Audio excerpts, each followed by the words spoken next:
continue to submit open records requests, correct? Based off what phone conversation? Based upon our conversation in court. Oh, okay.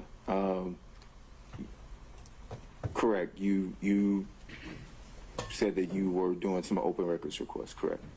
And then based on our conversation, I said there was going to be some additional open records requests. Which open records request are you talking about? Just any. I'm just asking if we talked about that I was going to be doing some follow-up with Fulton County. Okay. Because I recall open records requests being made for other things, and so I don't know which one that you're referring to. At that time we talked about getting, I guess it's called a county card, and getting access cards and things like that for coming in and out of Fulton County for you, Mr. Wayne. Okay. And all of the access that you all have. Yes. And you asked me, did I have an access card? And you are the one that told me that you and Mr. Wade, or that Mr. Wade at least had an access card. I told you that the three of us had an access card because we had a contract with the DA's office or the county. I told you what those contracts were, and that we had an access card that will allow us to pick up the documents, go into a specific office, and leave out. Right. Okay. And so we talked about that badge access card and asking for that, that I was going to ask for that, right? Correct. And then a couple days later, I sent you a text, and then when I say a couple days, so that was on September 12th when we had that conversation. Do you mind if I pull out my phone? Not at all. Okay. On September 14th at 6:38 p.m.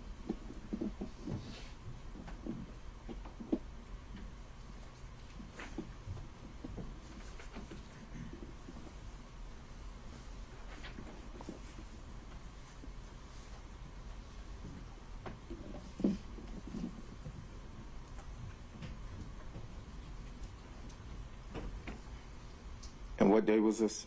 It was September 14th. September 14th, correct. And I sent you a screenshot of a Fulton County open records request I did. Yes, and I said, wow. And then we continued to text. Wait. Okay, sorry. And then you sent another text about a badge, and I did not respond. You sent another text about an entrance card. I did not respond.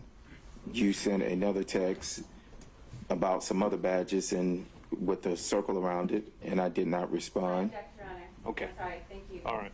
Mr. Bradley, if you could just respond to the question asked and only the question asked. That was Thank you, sir. actually, I have an additional Okay. Thing I want to raise. Ms. Merchant provided some text messages that she let us know that she was going to refer to.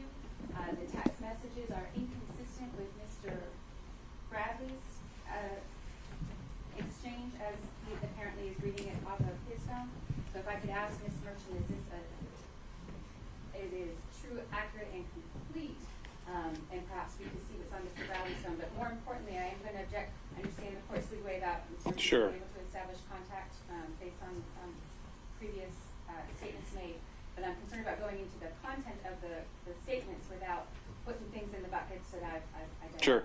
And so am I, Ms. Merchant. I'm not seeing so much the relevance of it back and forth. I'm allowing you to establish, the contact that was made in line with the outline you provided me, and I think we're on track with that. Were you planning to tender these text messages? I was planning on discussing them with him. Now, if yesterday he said we didn't text about this case, so that was his testimony again today, then yes, I would show them to him to refresh his recollection or to impeach him. But Judge, their first part of their argument is foundation, is what I'm assuming. They're saying all of these. They're not all relevant. I can give you all of my texts, but they're not all relevant. And so they asked for screenshots, and so I took screenshots. If there's a way to submit my entire text history with Mr. Bradley, then that's fine. If they want us to read every single text, that's fine. I just don't want to be in a position where people are saying that I'm not. Well, I also want to avoid the situation where you as counsel of record are having to lay the foundation and do that sort of thing yourself. So I don't know how much further we can go with this before we get into that. So. Well, I'm not sure what their objection is. So I asked him about one question, and he read out Sure. several. Why don't we just go with your next question, and we'll see where we go from there. All right, let's move on. But, so, and, Apparently, when she wait for her to ask a question. and I understand that, Judge, and I'm not Well, trying apparently to you don't, sir. Wait for her to ask a question, and you'll have a chance. So I think the last thing I asked you was about September 14th. So those texts that you're talking about, those refer to the issue that we're here today about though? Some text did, yes. Yes, okay. And then you called me again on September 15th, 2023, and you spoke on the phone. I do not recall that. Well, I texted you and said I needed to call you back, and then I later called you back. I'm not sure. I do not recall. You don't recall that? Okay. And do you recall the following Monday? Your Honor, I appreciate the question, as it is on the form, and if the question is what she's going to read, I object to it even being asked out loud without knowing, number one, the relevance of it. If the witness is going to answer the source of information, and I feel like it is so inflammatory as to say out loud, without knowing where Mr. Bradley falls on that, then I do have an objection to the question. Okay. I'd All right. rather ask With it. all due respect, if I might just a moment. Why is it that we're not allowed to ask a question? And then when the question is asked, there's an objection made either by the state or the lawyers for this particular witness. It appears that what the state would like to do is force us to tell you in advance every question we're going to ask before there's an objection raised. And I don't understand why they get to do that when we are obviously in the same position to say to them, tell us every question you're going to ask first. I realize it's a privilege, but that can be the questions asked, state objects, chauffeur objects, and the court rules, but not being able to put it on the record because it's inflammatory or it's somehow prejudicial, I don't think that, I'm just suggesting. Sure. So, Mr. State, I'd agree with you in the general sense of things, but in this situation, Ms. Merchant offered to provide essentially her list of questions in advance, giving us a preview of what she's going to say, and that puts us in kind of a different posture in that respect, where we can actually have some sense of what's going to come out.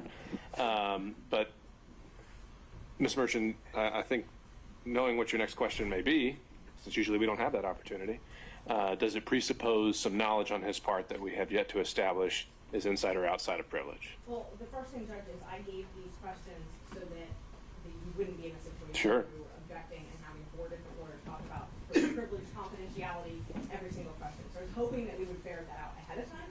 So this is the first that I've heard that objection to question 18. We give the state copies of it as well, trying to be completely transparent.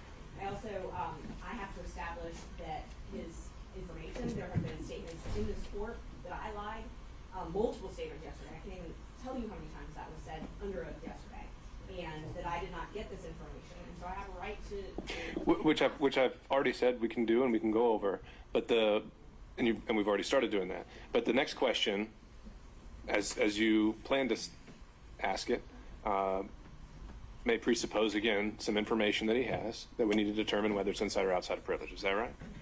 No. Well, I don't believe so, no.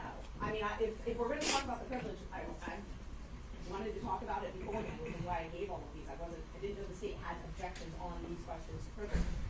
If we're going to talk about the privilege, I'm happy to ask him the substance of the question, but that is what I'm getting objections for. So I'm trying very carefully to craft something to avoid that. But I'm happy to just ask outright the question. Right. I don't see a way around that, Ms. Cross. I understand, Your Honor. I'm going to do whatever you tell me to do. The problem in the context that Ms. Merchant is posing the questions is, this was our communication, this is what I asked you, this is what you told me, and here are these texts that are supporting it. I understand the court's ruling that based on how things have gone, if Ms. Merchant feels like she needs to establish there was contact and communication, then I don't have an objection to that. However, number one, the text message that exchange that Ms. Merchant gave me is apparently not complete. And so I don't know, without making her a witness, how the state can, we're entitled to, if you can refer to text messages, we're entitled to an accurate representation of what those are. Mr. Bradley's looking at his phone, and that's what he's got. He is under no obligation. Ms. Merchant provided this to us, and I appreciate it. But I can't tell as I'm sitting here to object to an incomplete or an inaccurate recitation So a couple things come to mind. One would be that anything the witness is referring to on the stand, counsel at any point has the right to inspect. And so if that's what you're asking for, Ms. Cross, then I think you have a right to do that if you decided to do that. The other is as I've seen it so far, I don't think these texts are coming in as substantive evidence, but more for impeachment, in which case extrinsic evidence would never be coming in to prove them up, and he either takes her answer or he doesn't. And that's how it works. So I don't see the foundation issue or the completeness issue really playing into it as it comes to impeachment. And Judge, they asked me for the relevant screenshots. I took them. He doesn't have an iPhone. I can't download the entire text message history. I told him they could go through my phone. Like, I'm hiding something. All right, Ms. Merchant. I think at this point, again, I don't see anything extravagant about the next question on his face. I think we need to deal with it as it goes, so you can proceed. I asked you where I could get an affidavit from about the affair, and you responded no, because you didn't think anybody would freely burn that bridge. Isn't that true? If you say so. I mean, I don't. You have your text if you need to refresh your memory.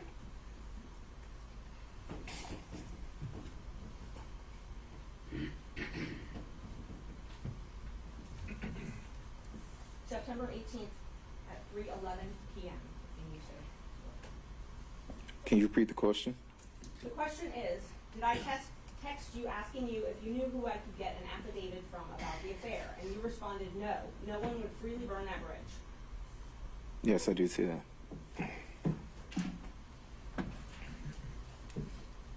Then I asked you if Chris Campbell knew, correct?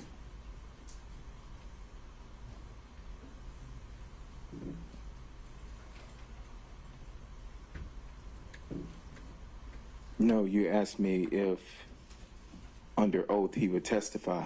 Your Honor, again, I'm going to object to the source of the witness's information about that, whether that's first-hand information or not. And Mr. Campbell, of course, has a privilege too. Well, since Mr. Campbell hadn't even been brought in to this proceeding at all, I'm also wondering about just the relevance of asking questions about Mr. Campbell. It's been objected that I'm not asking about all the texts, and I'm selectively asking, so I'm trying to go through all of them. I would much rather just ask the very relevant ones. Well, I have an objection to her asking. I can't tell if the statements or the testimony provided is consistent or inconsistent without a complete set of this text exchange. And it's not clear in the text exchange what the source of Mr. Bradley's information that he's providing is. And so that is, I'm struggling, Sure. and I know everybody else And again, I think you're focusing more on the merits than the impeachment value, right? If the sole purpose this is coming in is under those grounds, then you being able to match them up word for word, I don't see that as being a necessary prerequisite. But as it relates to Mr. Campbell, he's not a witness yet. He hasn't come in. I don't think he's come up really at all other than passing and maybe the firm. So why don't we skip ahead to the next questions, and you could always come back to that if somehow he is made an issue in this case. That's great, Judge. I needed some clarity because the state is objecting that it's not full and accurate. I'm keeping things out, and then they're objecting that I'm putting too much in. So I'm just trying to avoid every question having an objection, Judge. So on January 5th, 2024, we had a text exchange where we talked about that I had discovered that Nathan took Fani on a cruise and a trip and paid for it with the business card. You told me you were on a plane home from Dubai, but you would call me as soon as you got home. Do you remember that?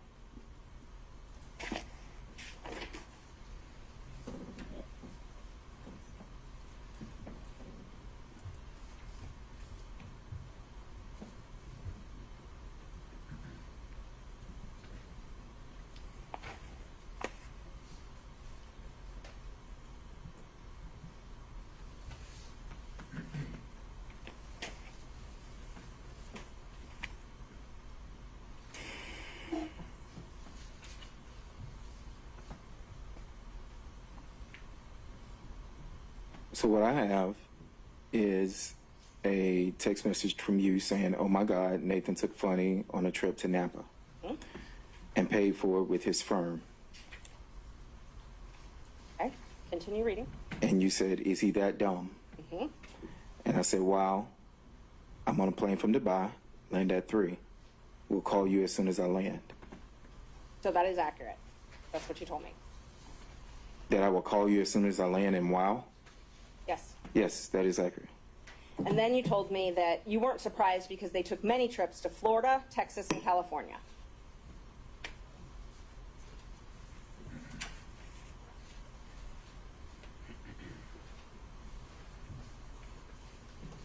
Okay, so I don't have that, and I can show my phone, but I don't have that in my phone.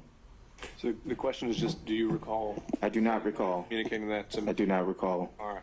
Do you recall telling me that it was when she had to move her daughter a trip to California? I do not recall that. And Judge, may I approach the witness? You may. Thank you. Oh, I see it. See if that refreshes your memory.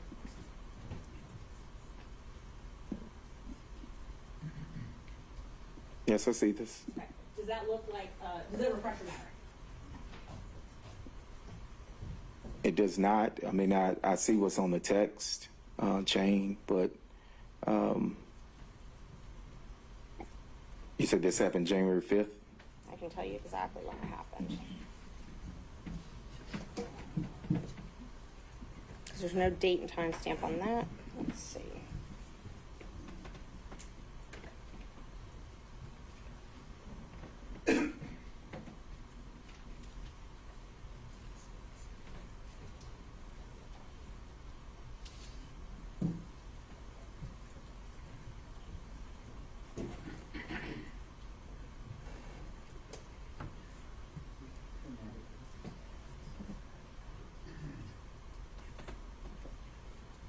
It was, let's see, it was.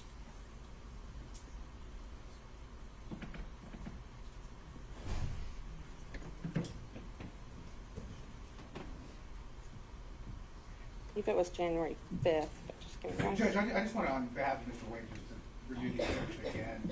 We still don't. To which question? To the current question, we still don't know the source of this information, whether it was privileged or how we obtained it. I'm wondering now if there's a timeliness issue on your objection, since he already, well, he said he doesn't recall. So Right, there's, you just gave the date. He didn't. sure. Start answering. Well, his question, or his answer was he doesn't recall, and his memory has not been refreshed. So I think it's time for the next question. May I approach the witness, Judge? Okay?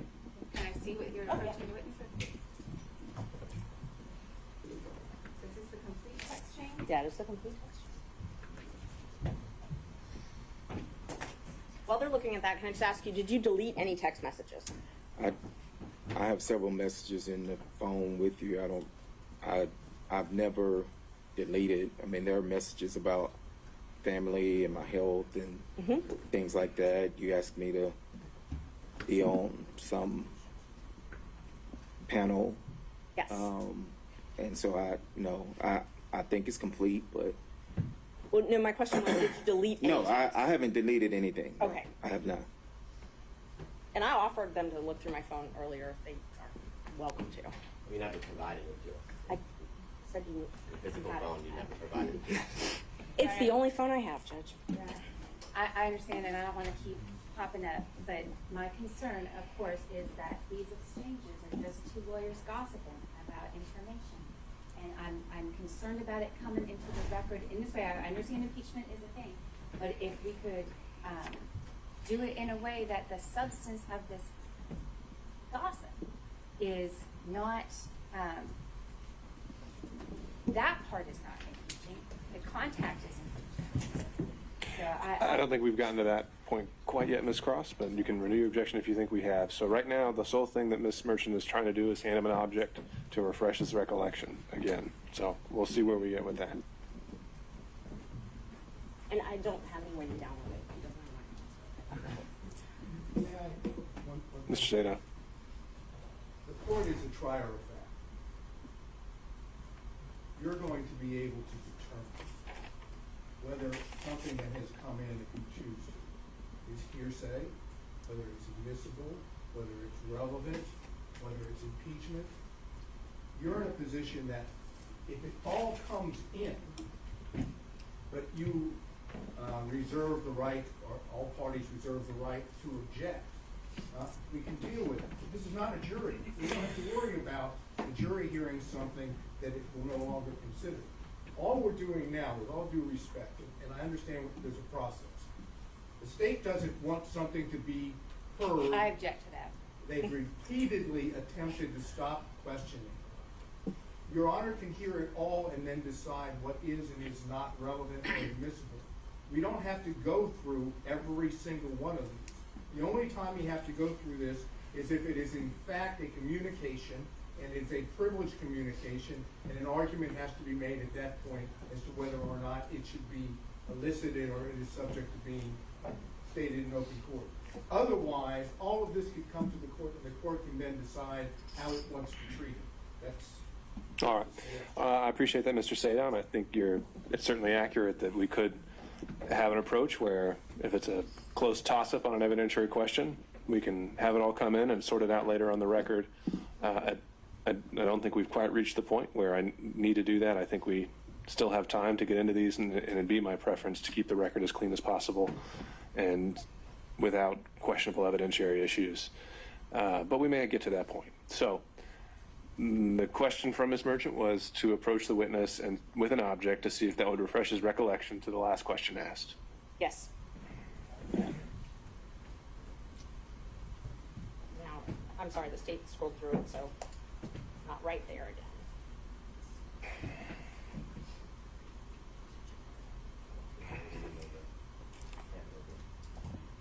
No, I mean like it was on the screen.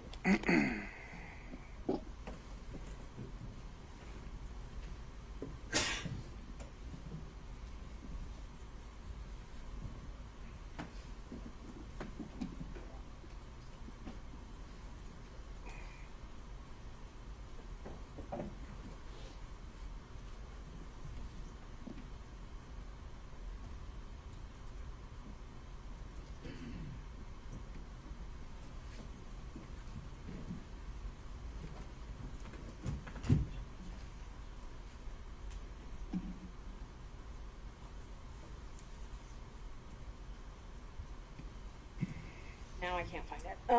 So I'm going to move on to the next question that I actually can find, and then I'll find that and come back to it. I sent you a statement and said, upon information and belief, Willis and Wade met while both were serving as a magistrate judge and began a romantic relationship at that time, and you corrected me and say, no, it was in municipal court. Is that correct? I think that's pretty accurate. And is that based on your personal knowledge? But what question, was it municipal court or when they first met, or? My question was, is this accurate? Upon information and belief, Willis and Wade met while both were serving as magistrate judges and began a romantic relationship at that time. And you wrote, no, that it was municipal court. Okay. So I answered. Bradley, just a second. Mr. Chopra has risen. All right. Your Honor, I do have one purpose here, and that purpose has now been met. Any information that Mr. Bradley may possess would in fact have come from his representation of Mr. Wade. This falls within the purview of his divorce proceedings, which, as we testified earlier, commenced in December of 2018. There is no Pierce or Shield associated with it, and so we would say that under Rule 1.6 we should not be compelled to give any further information. Okay, and as we discussed about before the break, Mr. Chopra, if I ruled earlier this morning that this witness is going to be directed to respond to any question to the extent it falls outside of attorney-client privilege and only attorney-client privilege, meaning 1.6 is not going to bar his testimony in this case. What would be your response then? Then Mr. Bradley would have to consistently assess on his own, unless I'm jumping up and objecting for him, whether or not this came within his knowledge based on his representation. I can say based on the phrasing of the question from Ms. Merchant, it would in fact come within information obtained from his partner client at the time associated with the activity in question. All right, Mr. Evans, same issue. I just want to reiterate that it's a compound question anyways, so it needs to be separated out, but it's still based, we just review the objection that it's still based on gossip, either gossip or privileged communication. He doesn't ever cite the source of where any of this information is coming from, so I just wanted to make that objection. Okay. Judge, as far as privilege, any privilege objection, it's been waived, particularly for this issue because Mr. Wade You did testify on this subject. testified on this subject. Well, he didn't testify as a communication with his attorney about any subject. He testified factually about what trips he took and events that occurred. He didn't testify, to my recollection, about any communication with his attorney. But he testified about the subject matter of the question that was just asked, which was when apparently they first met. Furthermore, Judge, my client wasn't privy to that testimony. We have been under subpoena and therefore under the rules, so we do not know what was or was not Sure. testified to. Everything he says would be a violation of that privilege unless we know specifically what all has been waived. Sure. Unless I make a finding that there was an express waiver on behalf of the client. Yes. Per Right? question. Okay. Sure. Got it. So All for right. this question particularly, Judge, we would ask that you find that there has been a waiver of the attorney-client privilege because Mr. Wade testified to something directly different than what this witness, we believe, has Okay. knowledge Ms. of. Cross? Yeah, so Mr. Wade testified as to when they met. That is not the entire substance of the text message that Ms. And began a romantic relationship. Yes. He did not testify that they Okay. were serving as magistrate judges when they began a romantic relationship. All And right. he testified differently. Okay, Ms. Merchant, I think you're going to need to establish whether this witness ever gained that knowledge independently or during the course of a attorney-client relationship. Did you have any, thinking back to the source of your knowledge, and let me just, before I do that, let me remind you of what is covered by attorney-client privilege. It's communications that relate to matters in which legal advice is sought, and communications that have been maintained in confidence, and no exceptions to the privilege. So it's communications that are in furtherance of legal advice. Your knowledge that their affair began, that their romantic relationship, began while they were both serving as municipal court judges. Is that from your personal information, your personal knowledge, or is that from? I'm going to overrule that objection, Mr. Chopra. He can answer that question. State that question again. Your knowledge, Is any knowledge, if any, if any knowledge, of Nathan Wade and Fani Willis's relationship, romantic relationship beginning while they were both serving as judges, is any knowledge that you have from your own personal knowledge or something that was told to you in furtherance of legal advice? I have no personal knowledge of when it actually happened. I was not there. I do not have any personal knowledge, so Okay. I would choose not to answer that question under 1.6. Mr. Bradley, we made a distinction earlier Yes, sir. that it's a bit narrower than that. Okay. 1.6 is I have no personal knowledge, Judge. I apologize. Okay. If you were, That's not a problem. The issue is attorney-client privilege, and so whether what you learned, if anything, was during communications with a client. It was. Okay, Ms. Merchant. and was it that any knowledge that you had as to the truth of that statement, was it told to you in furtherance of legal advice? I'm going to object to that. If that statement is true. That's how I am. And the witness has already testified he has no personal knowledge about that. So whether he represented at one point it was true or not true, he has no personal knowledge about that, so could not testify. Prior inconsistent statement, Judge. Do it all the time. That is what the state It's does not a regularly. statement. They bring in, if it's a prior inconsistent statement of another witness, Judge. Mr. Wade Which other testified. witness? I'm Okay. sorry. Okay, Mr. Wade testified. That their relationship did not start. But you can't impeach him with a prior inconsistent statement that's privileged. And No, so but we haven't gotten over the privilege hurdle. The You said- privilege hurdle we've gotten over with fraud on this instance. Well, that's the first time you used that word. So if you want to make the argument of why that applies, you can do that now. Yes, Judge, the crime fraud exception, it applies because of the crime fraud exception. Which crime and or fraud was committed here? So there's a couple different things, and I want to just address them both because he's raised 1.6 and also raised attorney-client privilege. For the crime fraud exception says the privilege doesn't apply if it's if the existence of it,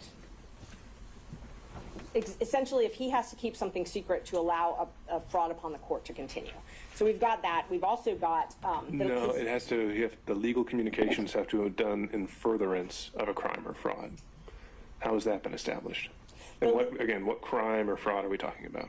we're talking about perjury, lying to the court. In the affidavit filed last month? Yes. And so what have you done to link the communications that he made maybe, I don't know, years ago to the affidavit filed last month? The communications he made years ago, it's proof of the affidavit being incorrect, being false. He's given It may a prior be, inconsistent but statement. the legal communication has to be in furtherance of a crime or fraud. Right. Right, but he also can't protect, so, and I think it's more under, But if he had no idea, an affidavit wasn't even going to need to be filed until a month ago. Right. And these communications and everything happened well before that. How is anything that they communicated in furtherance of that affidavit that they didn't even know would have to be filed one day? it's been waived. That part's been waived because he filed the affidavit. So you can't file something that's false and then your lawyer know that it's false and then say, oh, well, privilege, my lawyer can't correct that. When he waives the privilege. And he waived the privilege. He testified about this yesterday. Okay, Ms. Cross. I don't think that's even close to an accurate representation of what the law in this area is. And beyond the real kind of throwing out fraud and this and crimes, which what you have, Your Honor, is a conflict in the evidence at this point. I know which way the weight of the evidence appears to me, but that's going to be for the court to judge. But a conflict in the evidence, that is not a crime. That is not a fraud. That is not perjury. That's a conflict in the evidence for the court to decide. So I agree with you there that you would have to first establish a crime or fraud occurred by preponderance. Got it. And anything else? Just that she can't, under the guise of impeachment of this witness, number one, establish that. Number two, the witness has already said he doesn't have any personal knowledge of that.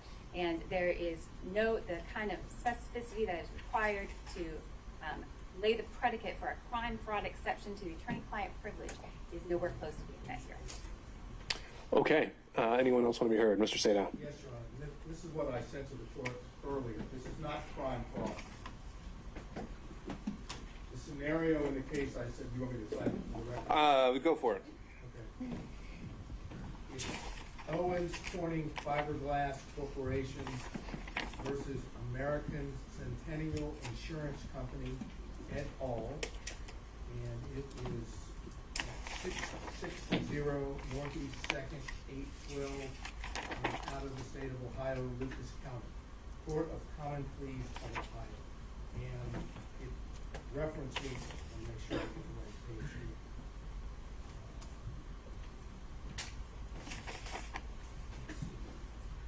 I think it's page 256. The point in the case, or the holding in the case, is if be a party or a witness chooses to testify falsely, and our position is that Mr. Wade testified falsely when he claimed the relationship did not begin until 2022, that if there are attorney-client communications in which the same individual witness has told his attorney something contrary to that, inconsistent with that, here that the relationship, the personal romantic relationship between Mr. Wade and Ms. Willis began prior to November 1st of 2021, which would be the day that he was hired, that if that communication took place, that is the attorney communication, that the fraud upon the court is Mr. Wade lying under oath about the starting date, and the attorney-client privilege under those circumstances, where that material fact is pierced, and the attorney may be forced to testify to the contrary or inconsistent statement, so that the fraud on the court no longer holds.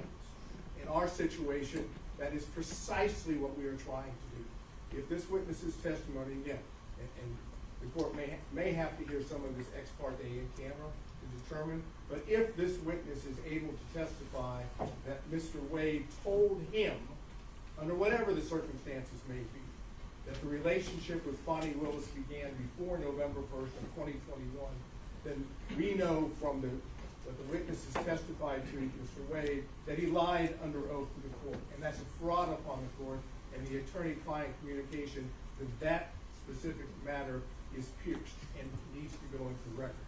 Now, how best to do that? The only way to do that, if it's not in writing, and apparently it's not, is for the court to hear in camera, ex parte, what the communications were that are sought to be kept privileged. If the court deems that it is not inconsistent or contrary to what's testified, then you wouldn't pierce the privilege. If, on the other hand, this witness honestly, that is, now we're talking about Mr. Bradley, actually testifies to what he has told in text messages to Ms. Merchant on behalf of Mr. Roney, that he absolutely knows that the relationship started before November 1st of 2021, then he's testifying that his client took the stand and lied under oath and therefore did a fraud upon the court. So Okay. my request is, in this regard, the court's going to have to hear from counsel and from, that is, counsel for Mr. Bradley, and for Mr. Bradley to determine whether or not he actually said what he said to Ms. Merchant and whether or not it was based on communications, whenever it took place with Mr. Wood. All right, Mr. Sadow, I understand. Thank you for clarifying your argument there. So I understand this fraud upon the cart theory, and what I'd been going back and forth with Ms. Merchant on earlier was that, as I understood, crime fraud applied in Georgia was that the communications had to have been in furtherance of a crime. And to me, that presupposes the existence of a crime at the time, or the forming of one at the time of the communications. The theory you're putting forward is one where we go back in time and can reopen that box because it's now become relevant for something completely, potentially unconnected to the communications whatsoever.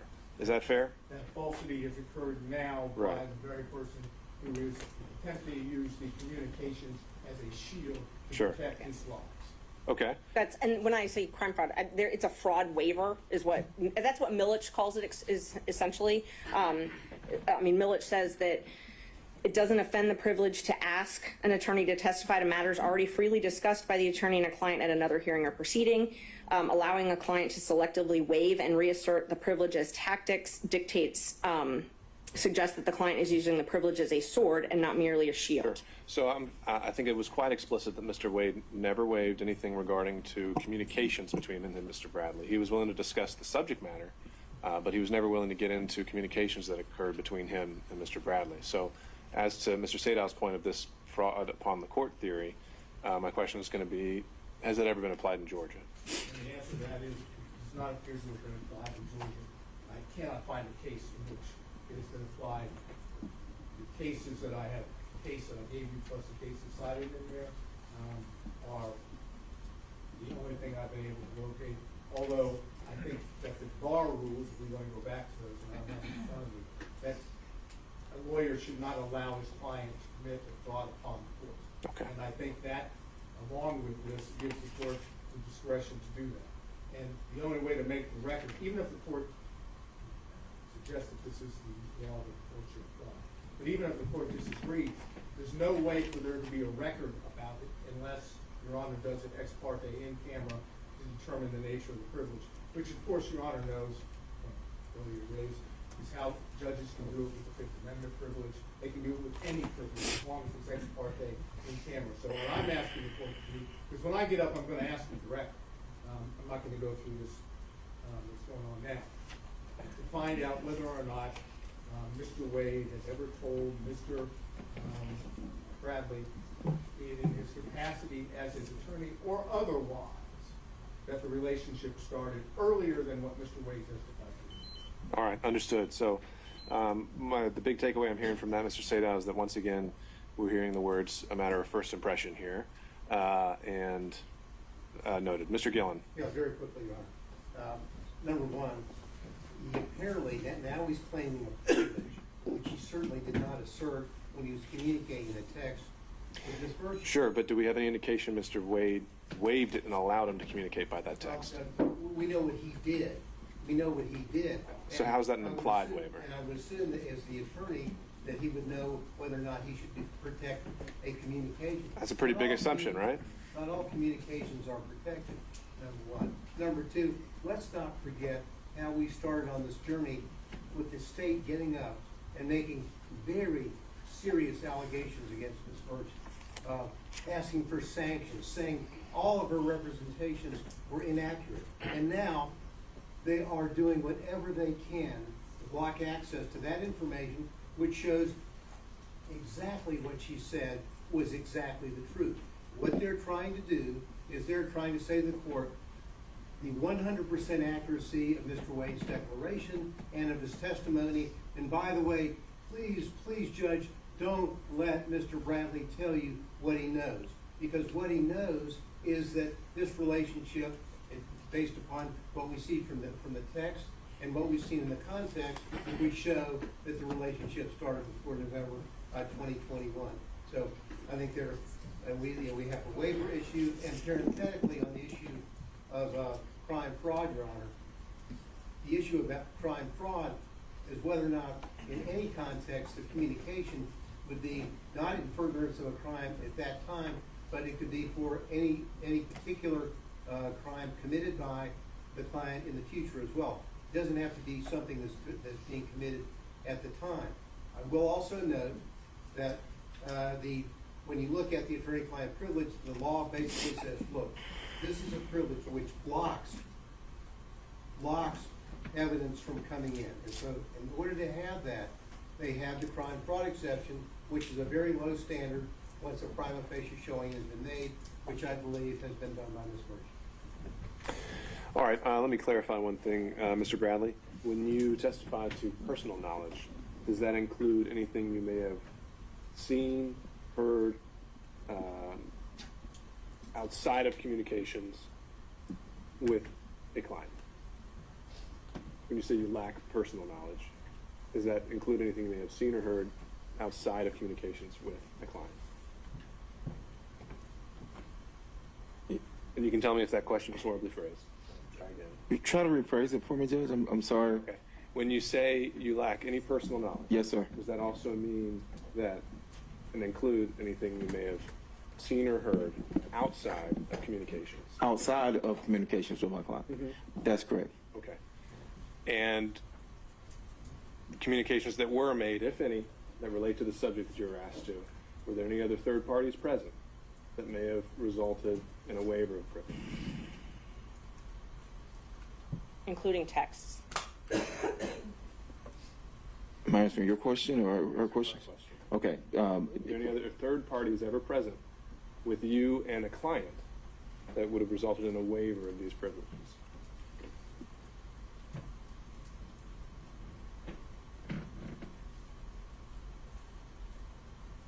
No, Judge. I can't recall anybody being present. I mean, we ran an office. We had people around our office, but no, I can't say that there were other people present. All right. And did you ever receive any kind of a waiver from your client at any point? I have not received a waiver. And anything that you learned regarding the subject matter at all, if anything, was it in the course of legal advice, of receiving or giving legal advice?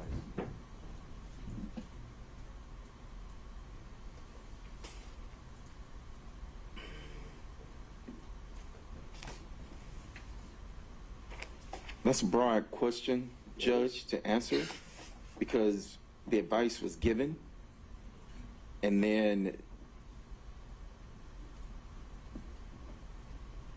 you have interaction. I mean, it wasn't, hey, this is for, to say specifically, this was for that, or, you know, I can't sit here and say that. So I don't know how to answer that question, Judge. Okay. All right. So I was given a case that may reflect the same proposition I was arguing from Judge. It's an older case. It's Atlanta Coca-Cola Bottling Company versus Goss, G-O-S-S. 50 Georgia Appeal 637. Appears to be a 1935 decision. Has not had the benefit of shepherdizing it. So I can't say that certainly hasn't been limited or overruled. And looks like it's in reference to maybe head note number 2, at least the one I'm looking at on the computer. And language that is in the case, okay, is as to violations of law or commission of fraud, the protection extends only to communications after the act or transaction is finished. It does not cover communications respecting proposed infractions of the law in the commission of a crime or perpetration of a fraud. And then it cites some cases. And then it goes, the privileged communication may be a shield of defense as to crimes already committed, but it cannot be used as a sword or weapon of offense to enable persons to carry out contemplated crimes against society's frauds or perjuries. So our position, as I indicated before, is the witness, Mr. Wade, has committed perjury on a witness stand and called into question the statement. All right, understood, Mr. State. Mr. McDougall.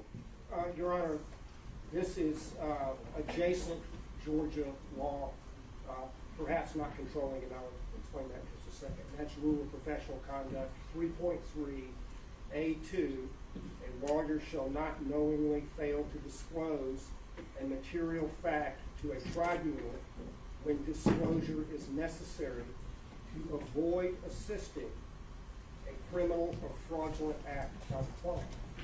A4, and the reason I would qualify that, and since we're talking about candidate report, I need to do that. I believe this rule is regarding the conduct of advocates representing clients in court. It might not govern or control the situation where the lawyer has been put on the stand, but it's adjacent to the point Mr. Sayow made earlier. All right, fair point. Okay, Ms. Trooper, anything you want to address on that? Briefly, Judge, and clearly there's a lot of smarts in this room, but this whole thing is a deductive fallacy.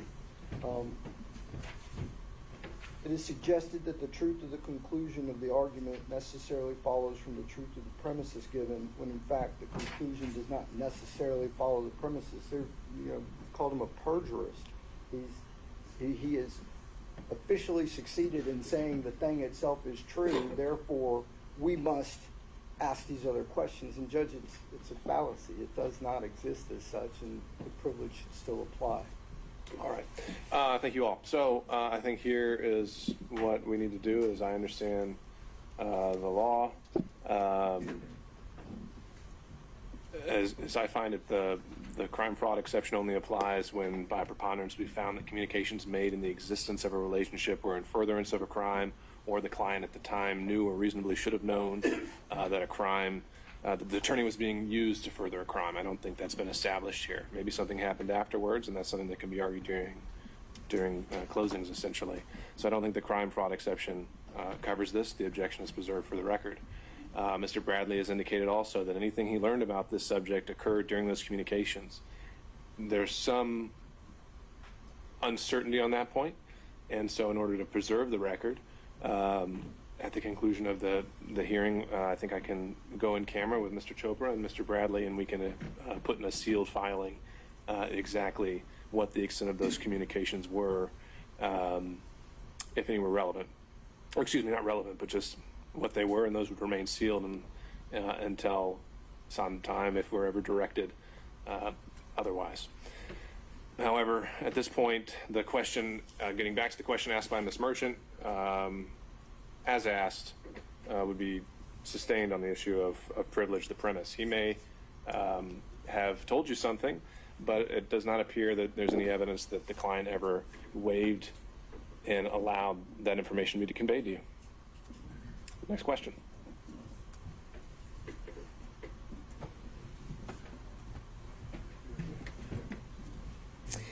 Thank you, Judge. All right, let's see. So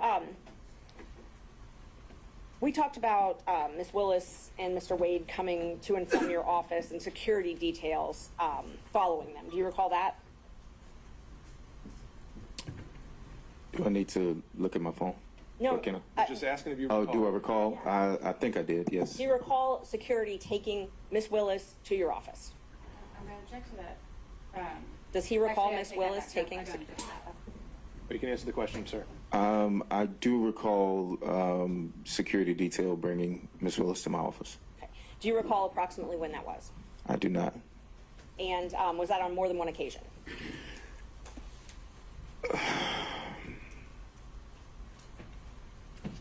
I remember 2 occasions. Okay. Yes. Can you tell me about those?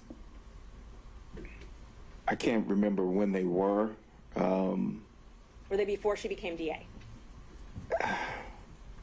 So I don't know if she had security detail before she became DA. So, I mean, if she was sworn in, or I don't remember the dates, but I do remember.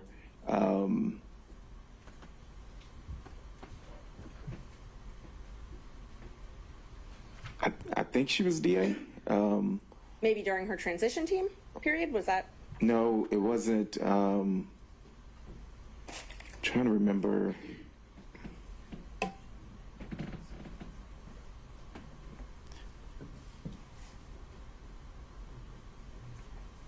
She would have had to have been the DA, I think. And I don't want to go on, I think. But I do remember twice her coming to our office, correct? And she had a security team both of those times. There was yes, she had a security team with her. Okay. And do you believe that it's a different security team than she has now? I don't know her security team now. Well, let me ask you- However, I'm sorry. I don't know her security team now. I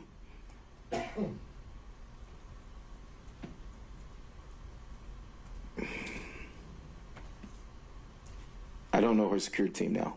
Do you remember telling me that it changed at some point, her security team?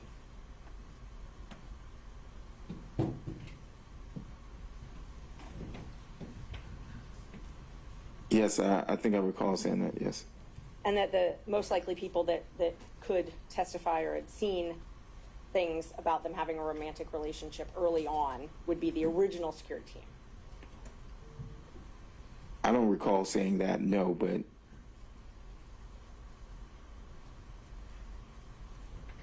Do you recall talking to me about other people that might have known about their romantic relationship? I recall. Yeah, objection based on, we don't know the source. I mean, this is either based on privileged information or it's hearsay. Neither one is. It's neither. I asked if you recall. You need to clarify it. If you're actually going to if you think that this draws on information from outside the relationship that he's already testified to, then you need to lay that foundation. So sustained. Are you aware of other people that you believe would have known about when their relationship began? I object to the relevance of that. Again, the witness has testified he has no firsthand information of it. Anything he knows about the topic came from representation. Who he thinks might have been able to say something else is speculation, not relevant to anything, and a backdoor to get in the gossip and innuendo that has been pretty much this entire. All right. Okay, Ms. Merchant, I think we're getting to the point where, the reason I thought this line of questioning was appropriate was to rebut certain inferences about why we were here in the first place. Right. But to go into it at the granular level, I'm not as wild about. So if maybe you can ask more overarching questions, and if you have anything else you think that's relevant, then you can get to those as well. Isn't it true that I gave you a copy of the motion to disqualify in this case? I emailed it to you, and you read it, reviewed it, and emailed me back that everything in it was accurate, to your knowledge. You emailed me, and Objection. Okay. All right. So there are things contained within that, Ms. Merchant, which he has now said fell within the privilege, and that he did not have the ability to waive. Okay. So I think that's where we have to leave it there. And I believe I still have to ask the questions, and then if he wants to assert the privilege. Well, I think he's pretty much already established the privilege, and the objection has been made, and I think it's a valid one at this point based on the record. So the answer was he did acknowledge that you sent him the motion, and I think we leave it at that. Let's see.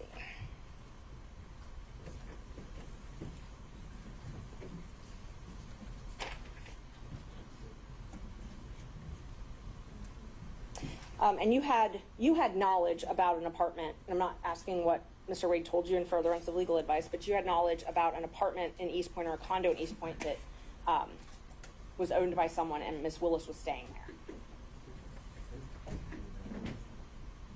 Judge, privilege. I think in the way the question's phrased, she qualified that. So I did not have knowledge. You did not have knowledge. I did not have personal knowledge at all. No, So no knowledge outside of what is privileged. that's correct. Did you have texts between yourself, Ms. Willis, and Mr. Wade? Do I? Have you ever? I have. Maybe once or twice, but Did Mr. Wade ever ask to use your credit card to pay for trips? Objection On on privilege, I mean, just doing the same thing. just asking to use your credit card, how's that in the nature of furthering a divorce proceeding? Who we talking to? I had a business card, and we would use my business card. The firm would use my business card. For travel?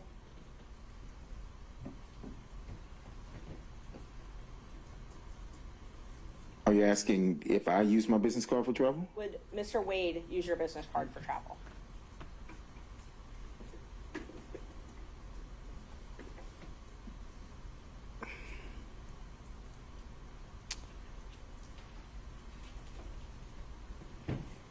I recall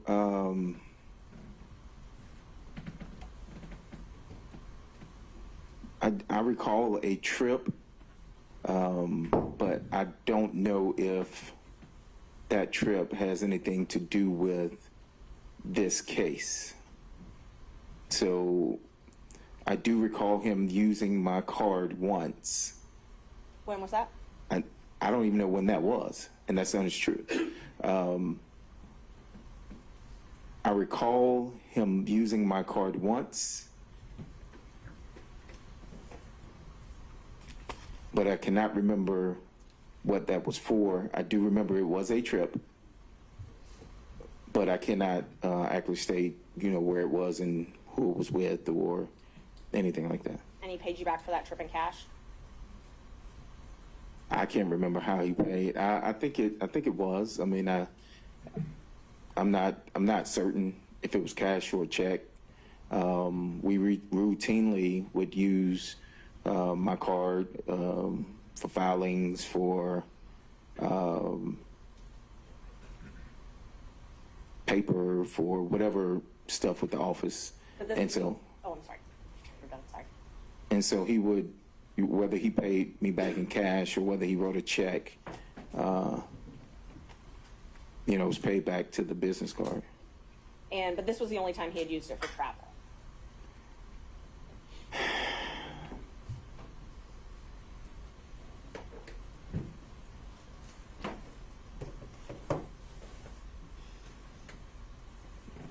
I cannot recall. I don't even have that business card anymore. But I do recall at least once for travel, yes. And that was when you were still law partners with him, though, correct? That is correct. Do you recall approximately when that was? I do not. You did not go on that travel with him, though, correct? I did not. Okay. And so he asked you to use your card for the travel.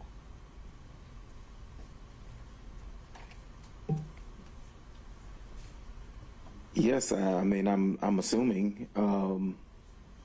I mean, we would use the card for firm stuff, and so it was a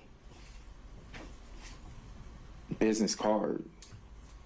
Your business card, though. It was my business card, yes. Right. The law office of Terrence A. Bradley, correct. Okay. So it showed up on your accounts. That is correct. Okay. Wouldn't show up on his accounts, though, correct? That would be accurate, yes. Do you know if this was before he became special DA in this case, special prosecutor? I cannot recall. Did you see he and Ms. Willis together? You said you were in and out of the office, in and out of the DA's office. You saw them together, correct? In and out of my office or the DA's office? The DA's office. Correct. You saw them together in and out of the DA's office? Did I see them in and out? Yes.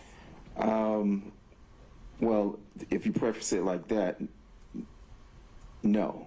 I saw him in and out of the office when I would be there doing my filter work for the taint team. Right. He would come by. I rarely saw Miss Willis and Mr. Wade together in the DA's office. So, you brought up the taint team. Let's talk about that for a minute. Tell me about, you did work you had a contract as a taint lawyer, correct? That is correct. Okay. And that was in the anti-corruption unit? Yes, I think so. Yes, correct. And how did you get that contract? What do you mean, how did I get it? How did you get the contract? It was, Bid? Did you apply online? oh no, it was proposed, By who? we were, it was proposed by, I guess it came from the district attorney. I mean, I didn't speak directly with her. Okay. It was, with Mr. Wade, and he asked if we would be interested, in having a contract with the Fulton County. Okay. He And I asked said you I and would. Mr. Campbell? I think so. I mean, I can't recall if he asked us both together or not. Rarely, we all handled several, different things for the firm, Okay. criminal, personal injury, things like that, family law. And so rarely were we together there at the same time, like for an abundance of time. So he may have called me, and then he may have called Chris. I can't recall how we got the contract, but Did, was Mr. Wade, to your knowledge, part of the transition team for Ms. Willis? to my knowledge, he was part of the transition team. Did he spend a lot of time at that office during this transition period? He did. So from when Ms. Willis took office to when you left the firm, did Mr. Wade spend most of his time at the DA's office? When you say most of his time, are you saying just working business hours, Yes, or? working business hours. I would say he spent,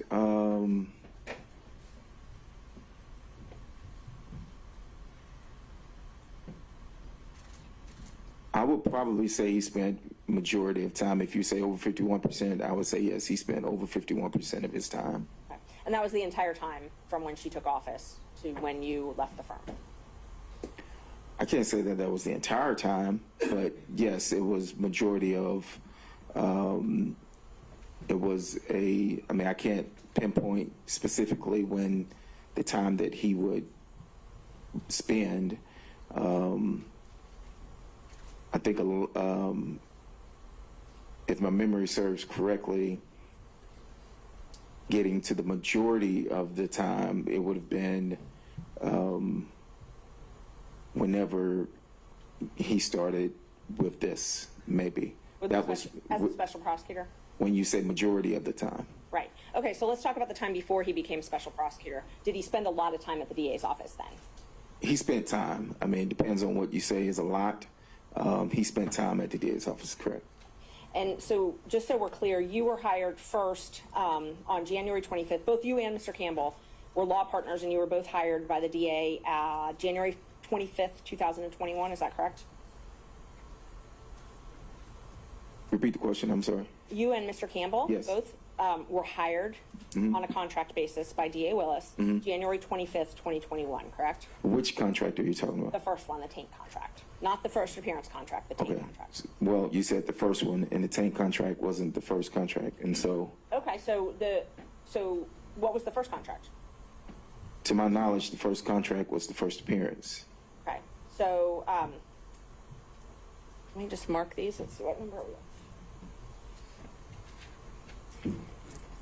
23, 24, 25. For his contract.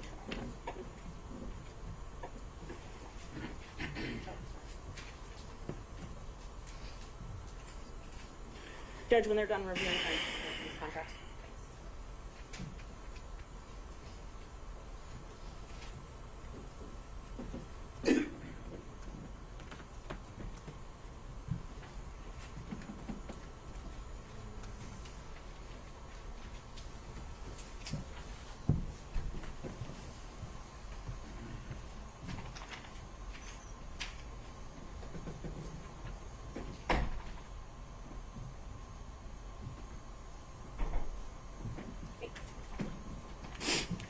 Mr. Bradley, showing you what's been marked. We're going to fix it at 23, 24, and 25. You can just look at those.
Okay, I see it.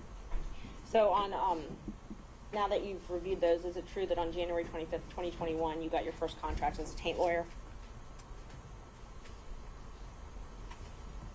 As a taint lawyer, yes, I see the date on that as a taint lawyer, but I'm also looking at this contract here for first appearance, and there must have been, I don't have it before me, but there must have been a contract before this. Okay, so you think there's a fourth contract? I can't say that there is or isn't. What I do know is that we did first appearance during COVID, and it was before 2021.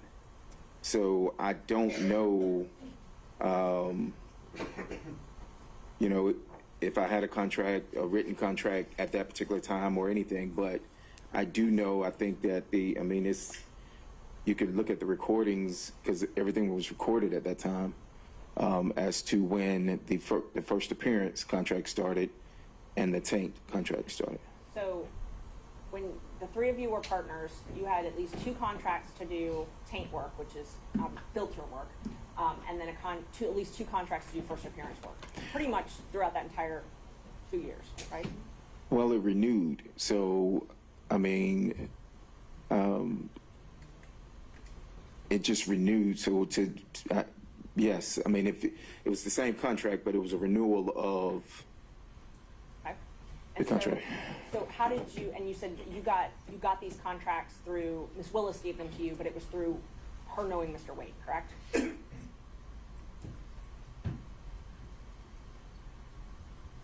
Yes, I didn't have a meeting with Ms. Willis or anything. It was brought to the attention that a contract was going to be needed or awarded, and if I was interested, because this was off of mine, and I said yes, and so Mr. Wade brought that to your attention? he asked if I was interested in doing the contract, correct, and then after that is when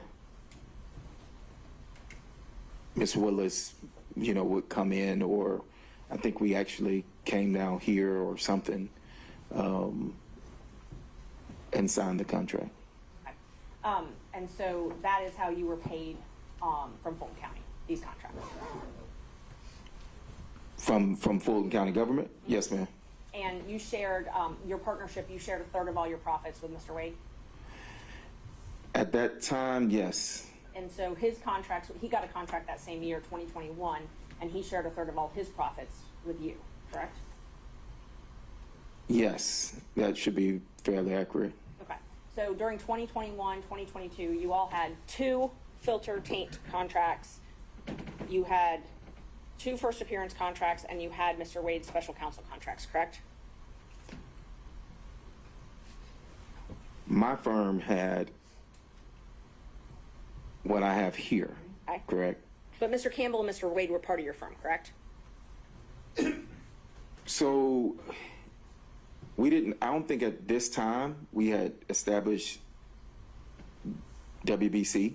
Okay. At this time, I think it was, I had mine, Chris had his, Nathan had his, and we operated in the same building.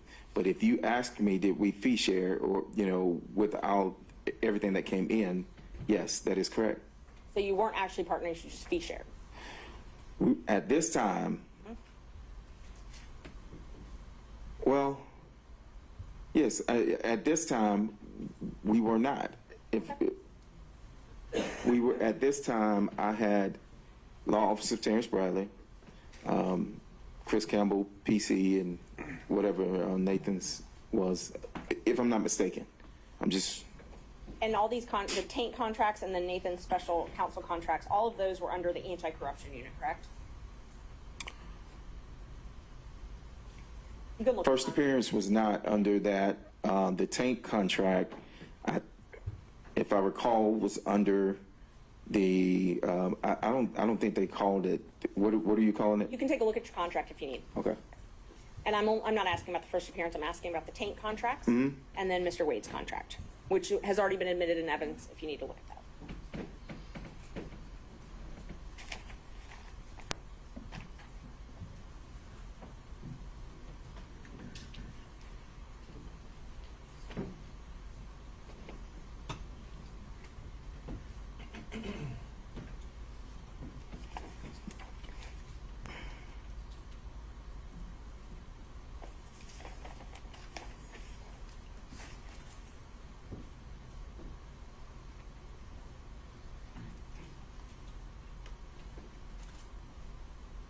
Let me know when you're done reviewing.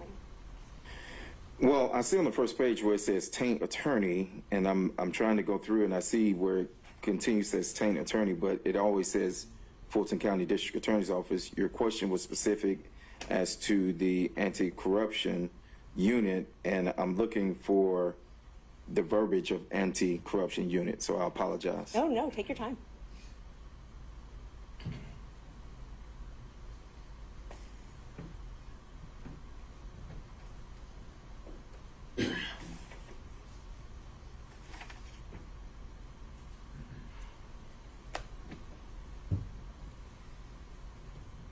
And see, on both pages, I mean, it starts out Fulton County District Attorney's Office, and then it just goes to initials FCDA, unless I'm overlooking where it says the anti-corruption unit, then the contract was with the FCDA. I mean, unless you want to show me something. I'm just asking you, and I didn't know if that would refresh your memory. Those contracts were for the anti-corruption unit, right? Well, they were for the Is that who district. you worked for? I worked for the DA. Okay. I worked for the DA. Okay. So just in general, the DA.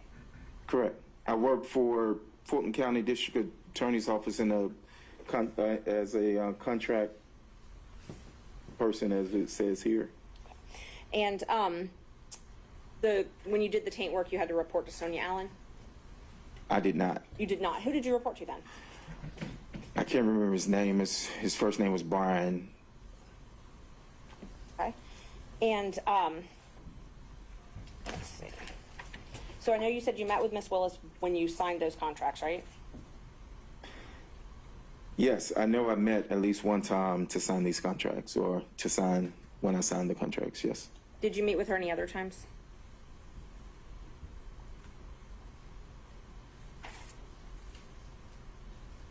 I did not personally meet with Ms. Willis any other time. When you say meet with, what do you mean meet with? Talk with her, meet with her. I mean, I would see Ms. Willis in passing if I'm walking through the office and something like that. But no, I didn't have any meetings with Ms. Willis. Okay, so the only times you met with her were when you signed those contracts. Clarify meet with. I mean, not. Sat down and had a conversation with her. I signed these contracts, so when I signed these, I met with her to say that I sat down and spoke with Ms. Willis. Are you saying in life, and you saying during this time? What are you asking me? I mean, if it's voluminous, I can narrow down the times, but I wasn't in. Ms. Merchant, I haven't really heard a point in a while. Can we get along to something, Yes, or we're gonna have to yes. wrap it up? So I had one more question about your text. Have you ever been in any group text with anybody other than, with me, and somebody other than Mr. Chopra and Mr. Merchant? You're gonna have to narrow that down. I'm sure you sent many I texts. can look at my over the course of phone, this but- No, life. with him, if there had been any other texts. And I think that the state had some thing in him rebuttal they being- mentioned, so I was just trying to clean that up before it got there. Can you try the question one more time for Yeah. me? Isn't it true that the only texts that you and I have ever had have been between me, you, and Mr. Chopra, or me, you, and John Merchant, correct? Can I look at my phone? Sure.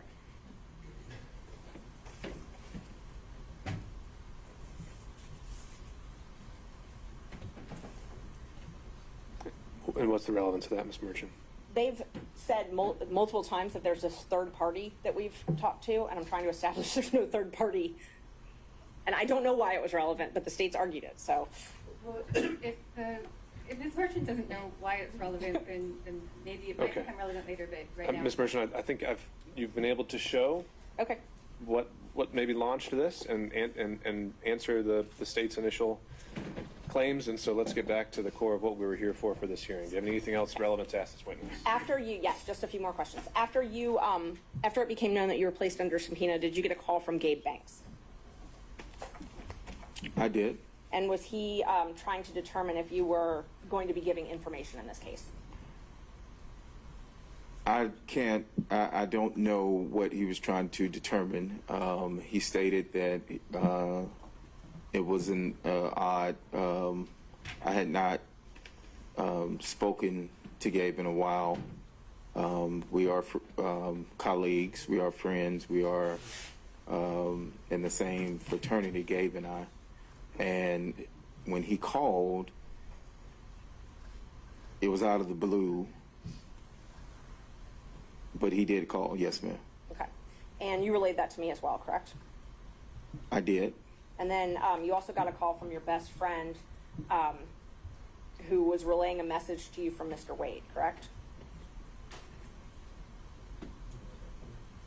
No, I got a call saying that he got a call, not that a message that was supposed to be relayed to me. The call was, I'm going to check if there's a hearsay, the responsible call for hearsay. Thus far, it hasn't, but Sure. So here's the objection as to the contents of the call, Ms. Merchant. I believe the contents of the call were to remember your privilege. I took that as a threat. I think Mr. Bradley took it as a threat, and I think he would testify to that. And hasn't testified to it. And he also said there wasn't any message relayed by Mr. Wade or any other party. well, no, he didn't say it was by any Right, party. Mr. Wade. So assuming he did hear something from a party, what's the hearsay exception for that, Ms. Merchant? I believe that it was a threat, so it's a statement against interest. I'm sorry, it's a, if he took it as a threat to influence his testimony, then it's not hearsay, then it would be admissible. All right, so I did not take it as a threat. if you're saying it's to the effect on the listener, perhaps, Yes. then we'll go from there. Were you told to remember your privilege? Your Honor, the witness just testified he didn't take it as a threat. Understood. I'll overrule the objection and the testimony will be given the weight it deserves. Can you repeat the question? Were you told to remember your Your privilege? Honor, can we, I was not. a witness, there may be a potential witness now in the courtroom, because the person that Ms. Merchant is referring to is sitting in the courtroom.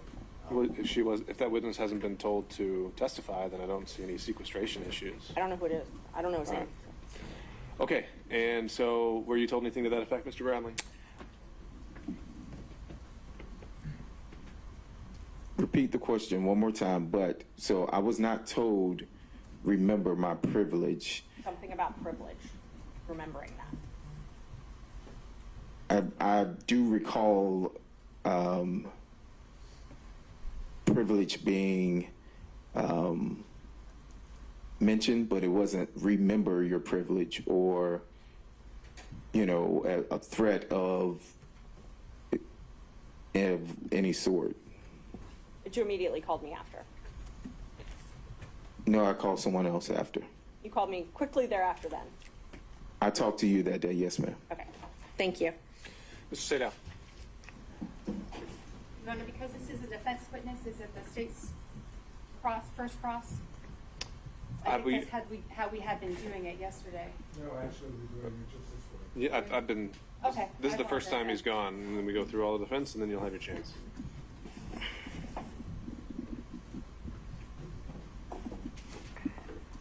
Some foundation questions to begin with, please. Your testimony as you began representing Mr. Wade as his attorney on what date or what approximate date? I didn't have an approximate date. And give me an approximate date when you began acting as Mr. Wade's attorney.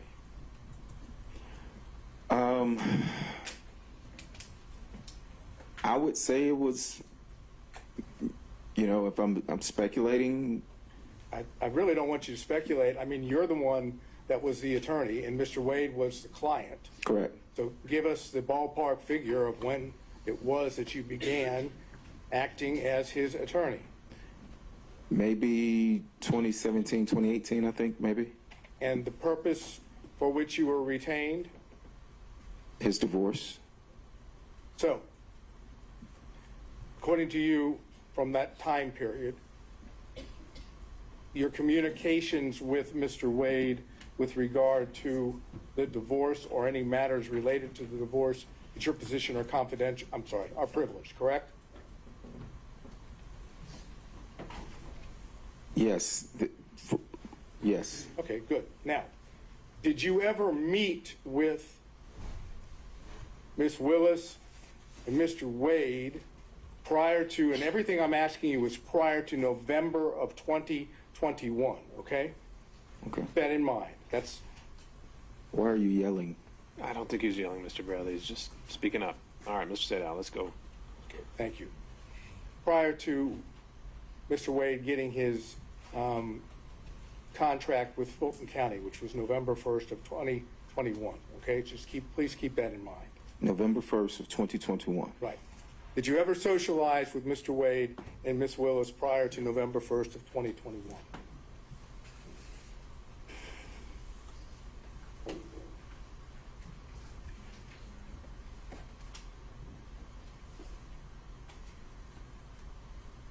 I've never socialized with Mr. Wade or Ms. Willis in any setting. If you're asking, have I ever met with them, then I would say yes. But when you say socialize, what do you mean socialize? Have you ever gone out to eat with both of them? Before 2021, I do not Or think November 1st of 2021? out to eat with both of them before.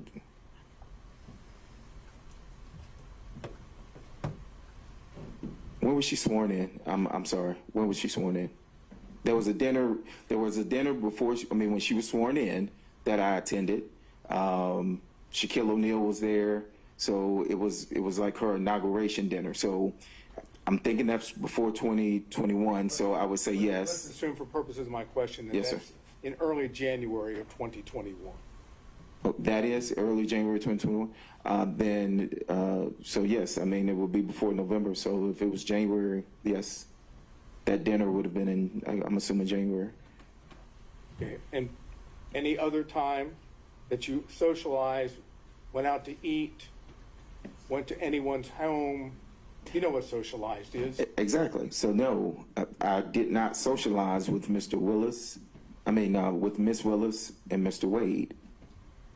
So prior to November 1st of 2021, did Miss Willis come to your offices? Your offices, the offices that you shared with Mr. Wade. I think she came once or twice to our office, correct? And the purpose for which she came? I don't know. We had separate offices. I do recall.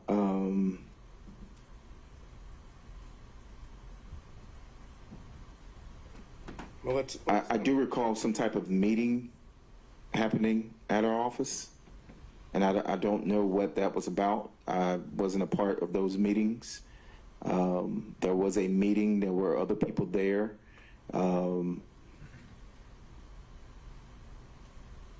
There were other people from the,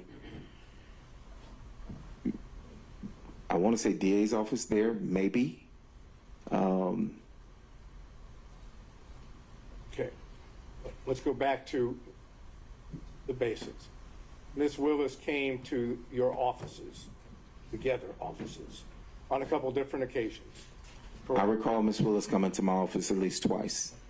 And on at least one of those occasions, or you tell us, did Ms. Willis meet privately with Mr. Wade in his office that you observed or heard?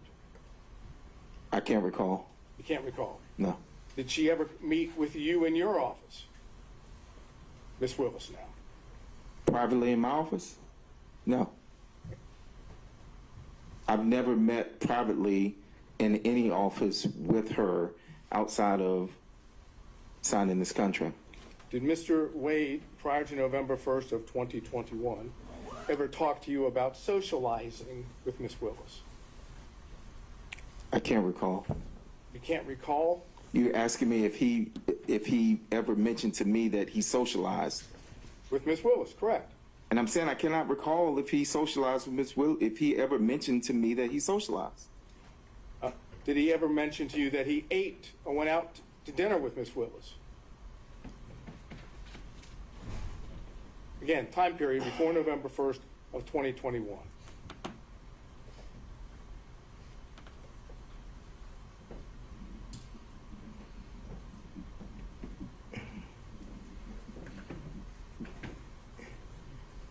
Did he, repeat your question? Mr. Wade ever tell you prior to November 1st of 2021 that he had socialized, gone out to eat, visited Ms. Willis in anything other than a professional setting? I'm sure he did, maybe. I don't recall any specifics of any dinners, any specific places. It's been 3 years ago, the time frame, but I do not recall at this time whether or not he ever mentioned any dinners or socializing. Did Mr. Wade mention to you that he visited Ms. Willis at Ms. Willis's then current abode, which would have been a place, not her original house, but a place she was staying in the period of 2021 before November 1 of 2021? And his question is, did Mr. Wade ever tell you that he visited Ms. Willis at her house?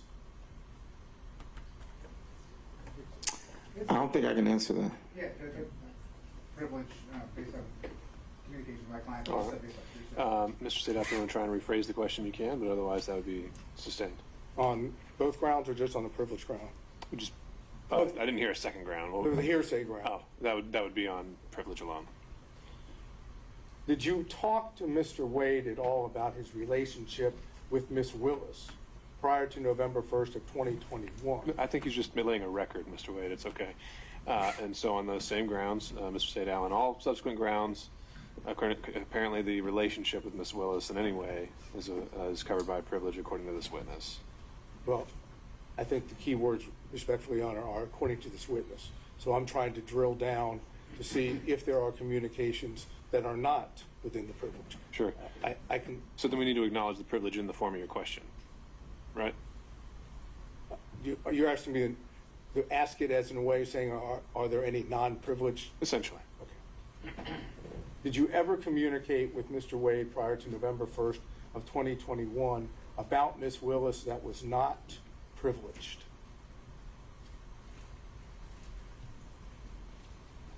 I mean, we discussed this contract,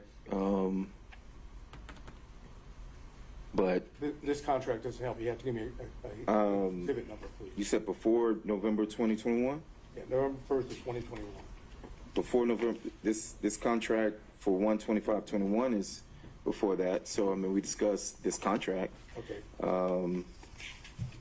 And if I remember this- correctly, when again, just give me that exhibit number so we can reference it. Exhibit 23. Okay, hold would on have one been- second. 1 second. On exhibit 23, did I understand you to say that it was Mr. Wade that effect brought you and Ms. Willis together for the contract?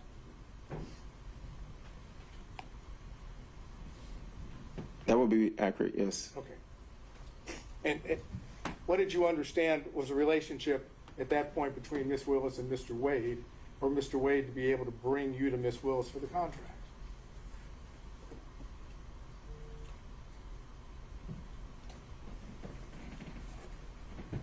It's not a hard question. It's No, fairly I'm simple. just, state that again? Mr. Wade is the one that basically says to you, go see Ms. Willis about this contract, right? Mm-hmm. That's a yes, correct? Yeah, Mr. Yes. So Mr. I Wade apologize. had to have some knowledge, you would assume, Yes. right? That you going to Ms. Willis might bring you the contract, I right? never went to Miss Willis. So I stated I never went to Miss Willis. No. I was told about that there was a potential contract, and that I was asked by Mr. Wade if I would be interested in doing that contract. Okay, my question to you is, what was the basis that you understood Mr. Wade being able to potentially offer you that contract on Ms. Willis's behalf? I'm going to object to that. That's a mischaracterization. Mr. Wade offered it to him. I think he said he expressed interest. And also, I don't see the relevance of this at all. So just in terms of relevance or phrasing, I'll overrule on those grounds. So the question that's standing unobjected to, Mr. Bradley? Can you repeat the question? You've explained to us how the contract Yes. came to you, correct? Yes. And my question is, what was your understanding of the relationship of Mr. Wade and Ms. Willis for it to have been offered, or whatever word you want to use, for him to have said, expressed to you whether you had an interest in the contract? Privilege. Okay. All right. Mr. Evans has invoked privilege on that question, so Mr. Sadao, I think you need to clarify whether Was it a privileged conversation that you had with Mr. Wade that let you know about the contract? or, it was the relationship was the question you're focused on. Is the nature, no, I'm trying to do it in such a way, and I understand what the court said. Was the relationship that I asked you about just now between Mr. Wade and Ms. Willis that gave rise to the contract? Did you know about that relationship as a result of an attorney-client communication? No, I knew of that through whatever work they did together as municipal court judges. That's And how did you know that? Who told you about the work that they did together as municipal court judges? Mr. Wade told me that they did work at some conference. Okay, now, this would have been something that Mr. Wade said, according to your time period, at the time that you were representing Mr. Wade, correct? Say that again? Ask that again? Mr. Wade would have told you what you just told the court after you had established an attorney-client relationship with Mr. Wade, correct? Yes, but when he told me of them being at a conference, I mean, I'm not understanding how relate. I'm trying to understand your question. Well, my question is basically, you had communications with Mr. Wade directly that Yes. were not attorney-client privilege, right? I've had conversations with Mr. Wade that were not attorney-client privileged, yes. That involved Ms. Willis, correct? I just stated that they were at a conference. I don't know whether or not that involved her or not. Well, if he's talking about her, that is, if Mr. Wade is telling you about Miss Willis and Mr. Wade having met at a conference, right? Then he's talking about Miss Willis, correct? Yes, but he also told me about other people that he met at the conference. But he told you about Miss Willis as well, correct? I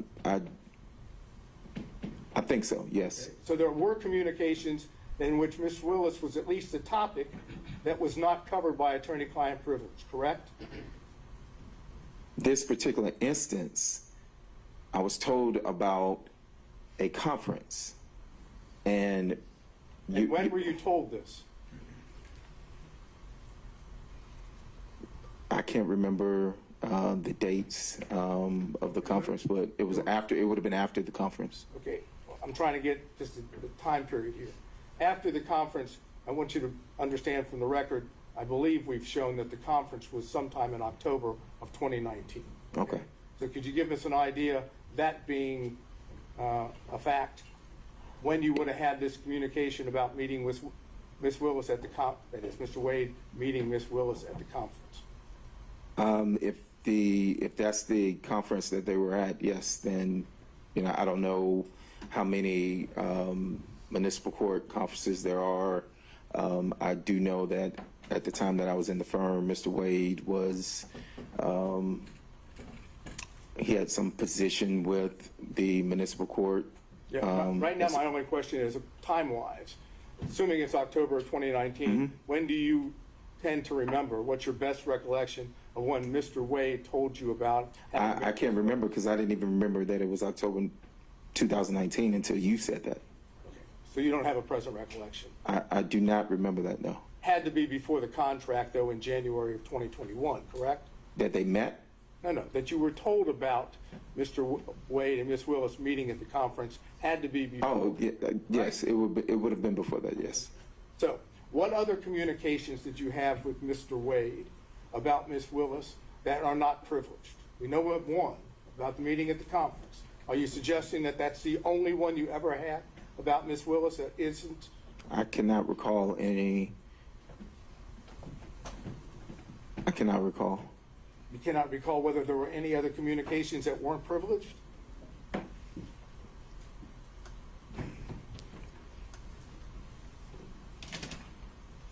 No. I'll be specific, and I understand there's probably going to be objections, but I want the record to reflect. Did you have a conversation with Mr. Wade prior to November 1st of 2021 about Mr. Wade dating Miss Willis? Mr. Wade has risen. An objection is sustained for the record. Excuse me, Mr. Evans. Say that again? You don't have to answer the question, Mr. Bradley. Next question, Mr. Sedan. Well, I understand it's been objected to and the court has sustained the objection.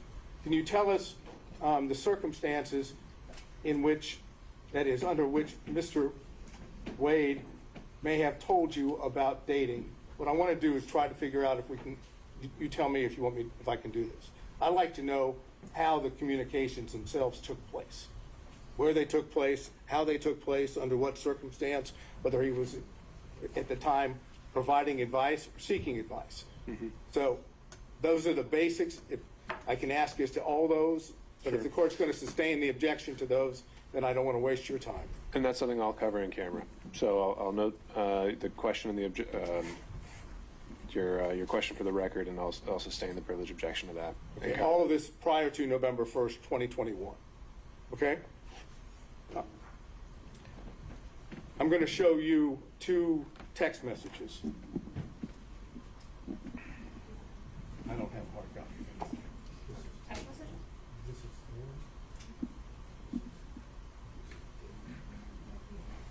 What's that one?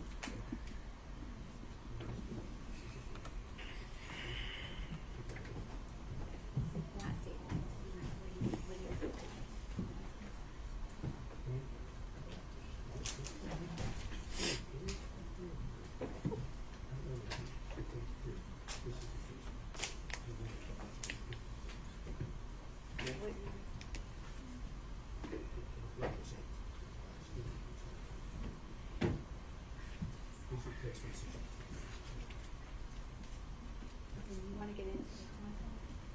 going to set up a question.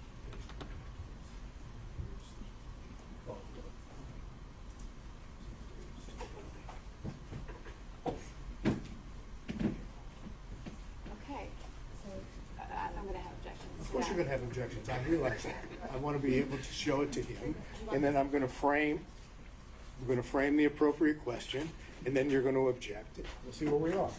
And I approach. You may, sir.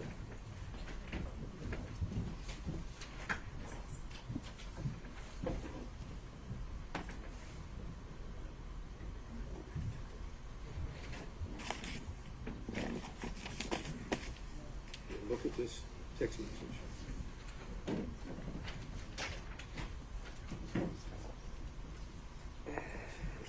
Go ahead, can I read it first? Of course, of course.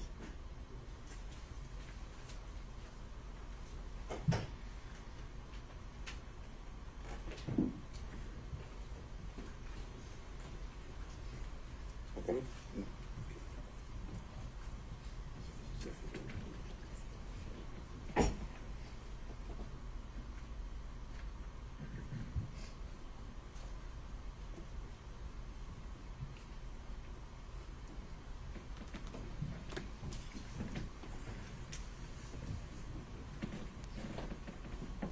Okay.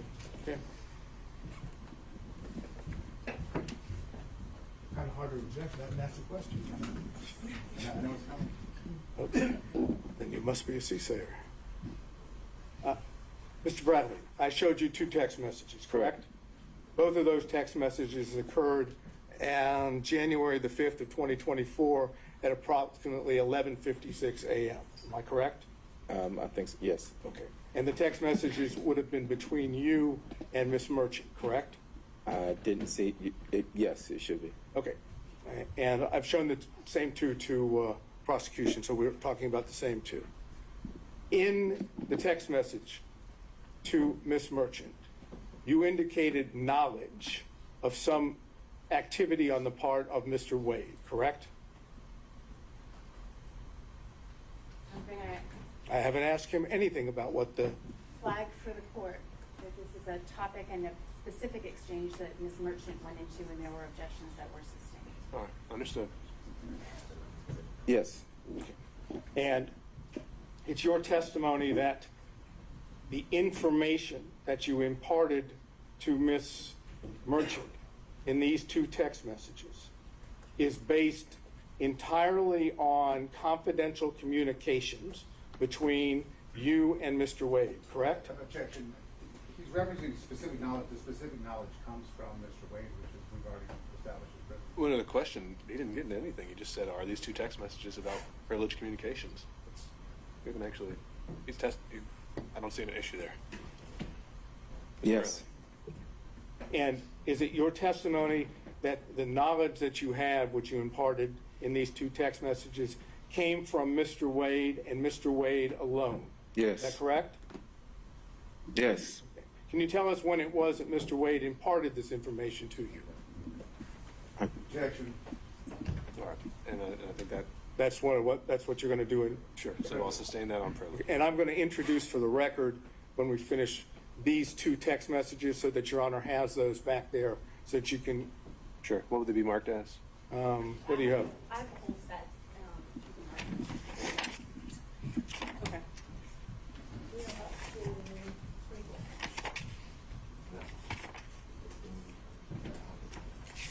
I'm going to go ahead and, Oh, the contract. The new one will be 26. once I put a staple in it, I think it'll be Defense Exhibit 26. All right. You have to give me a real pen that works. All right, so this is marked and made part of the record as Defense Exhibit 26, but not necessarily for its, This is not a Evidentiary committed value. 26. This is for purposes of the court conducting the in-camera review. Right. And put a staple in it here to make sure that you see it.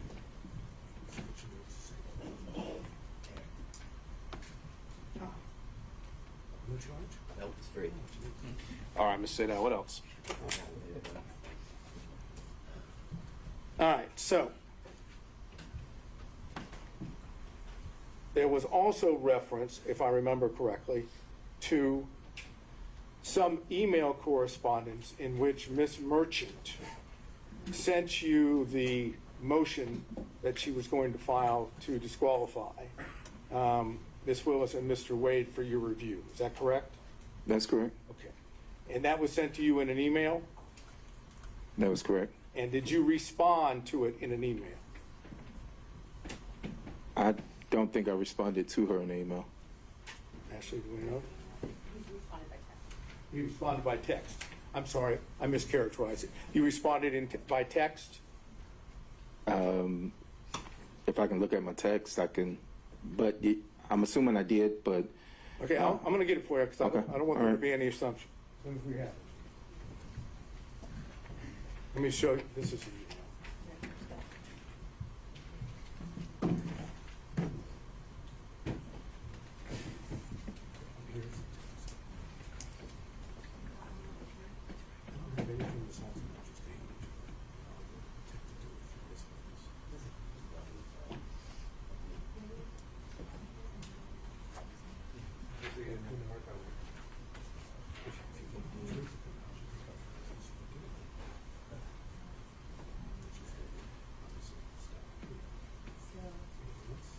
Is that what you're?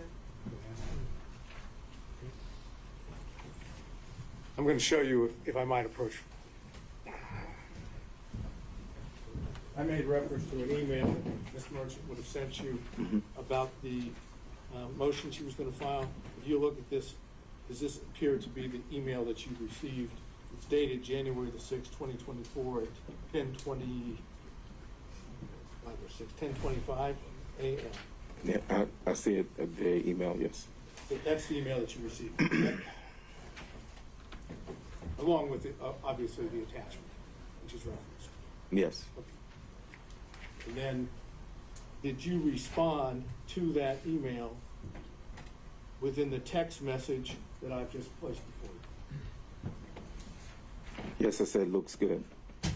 So the answer is yes. Oh, yes, I did. Okay. And we'll mark this as another exhibit for Your Honor to look at.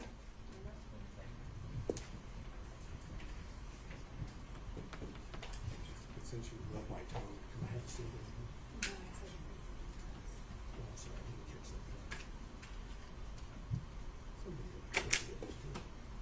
Okay, I'm going to have these marked as 27.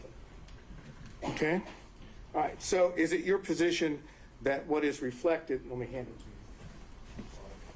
you. What's the court's rule? Ask him not to answer. We'll take it case by case. I think he's doing all right, so we need to ask for this witness.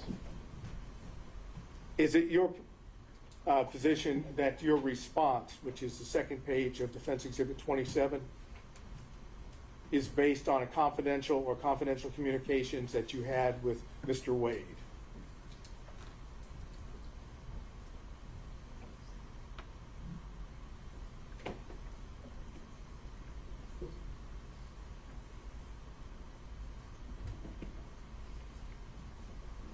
Do you want me to read the response? No, I'm only asking you whether or not the response, you actually already said what it said. I don't want you to read it again. Is that response, based on confidential communications that you had with Mr. Wade? Objection, this is privileged and cumulative. All right, so now we're talking about the email, essentially referencing the motion as a whole. He hasn't been asked to actually confirm or deny any specifics, just to say whether his response is privileged. So I think we're just laying the foundation, just like we did with the text message. So you can answer that question, sir. Was my response privileged? No. Was your response to the email of Ms. Merchant, which is on page 1, is your response, which is on page 2, is that based on knowledge that you received from Mr. Wade pursuant to confidential communications? Yes.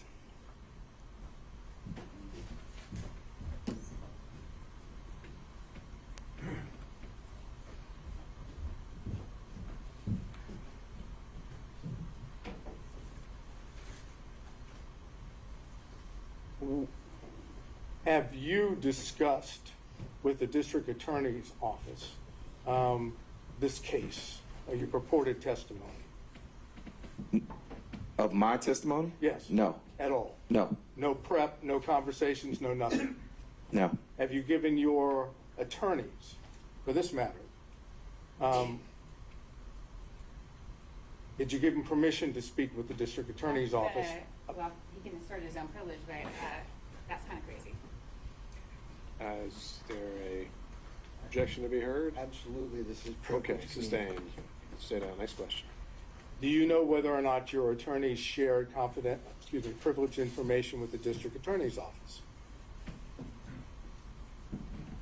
No, I don't know what my attorneys shared or didn't share. I don't know if they even met.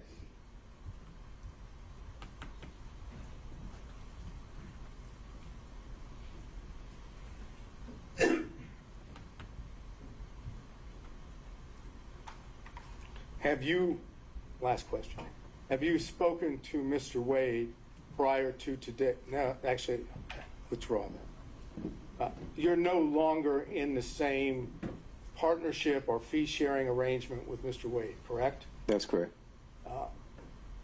When did you leave that fee-sharing partnership, pseudo-partnership arrangement?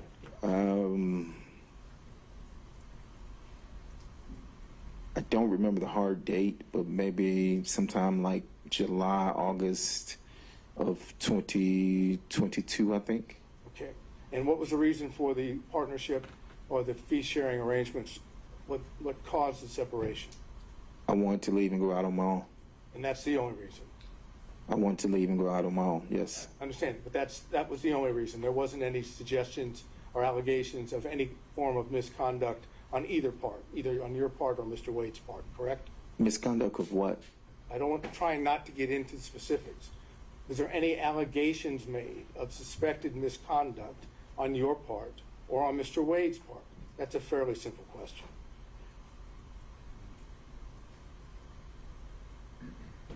Did he accuse you of doing anything? Did you accuse him of doing anything? Without getting into what it is, were there any accusations made by you or him against each other? We had a disagreement, yes. And had that disagreement have anything to do with Ms. Willis? Oh, no. Okay. Did it have anything to do with your conduct? No. Did it have What- anything to do with his conduct? Hold on, wait. So we had a disagreement. Whether the disagreement was, we disagreed, and so we dissolved. I left the firm. And was the disagreement having anything to do with alleged or supposed misconduct by either one of you?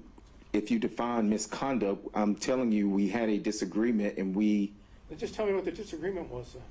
the disagreement is mine to know. I mean, I don't see the relevance of the disagreement that I had. It had nothing to do with this Trump case or any other case. I'm simply getting a question asked, what was the disagreement? It's not privileged, correct? No, that is privileged. Oh, it is privileged. It Why is. is that privileged? Because it's privileged. I can tell the court in camera, but it was privileged. Ask a few questions further to see if this is actually something that does fall within that privilege. We can take it from there. Did it have anything to do with you representing Mr. Wade in any capacity? Excuse me. It would fall in that line, yes. But your testimony is that it has nothing to do with your representation of Mr. Wade in connection with Ms. Willis. As it a connection to Ms. Willis, that's correct. It's connected to the matter for which you were hired by Mr. Wade? I wasn't hired by Mr. Wade. I thought you were the attorney representing him in the divorce. Oh, I apologize. I thought you were saying something else. Oh, yes. So will it apply as to whether I was hired during the divorce? Yes, that's correct. I'm not sure what this correct means under that. We kind of got lost on it. We asked the It did or question. did not relate to your representation? It did relate to my representation. In the marriage case. It does. And this was whose decision was it? At that point, did you stop representing Mr. Wade? It wasn't at that point, no. Was it before that? No, it was after that. Okay. And how much longer did you represent Mr. Wade in the divorce action? I would have to see the divorce proceeding to see Mr. Wade. I represented Mr. Wade for a time after that. He represented me in a construction case for a time after that. And I would have to look at the filings. I ended up hiring new counsel for my construction case. He ended up, but it wasn't right at that moment. It wasn't in a matter of weeks. It was, I don't know. Continued representing him in connection with the divorce case after you had the separation that you've made reference to. And he continued to, yes, and he continued to represent me on a construction case. But the separation, at least in part, I heard you correctly, and please tell me if I'm wrong, had something to do with your representation of him in the divorce case. That is correct. Okay. Now, Mr. Wade has testified that he did not have a relationship, a personal relationship, a romantic relationship with Ms. Willis until sometime early 2022. Okay? I'm leaving that as the premise for what I'm about to ask you. Do you possess information that counters that, that's inconsistent with that?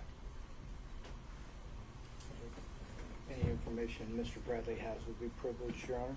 Okay, Mr. Seda, I think we. Would such information be privileged in your mind?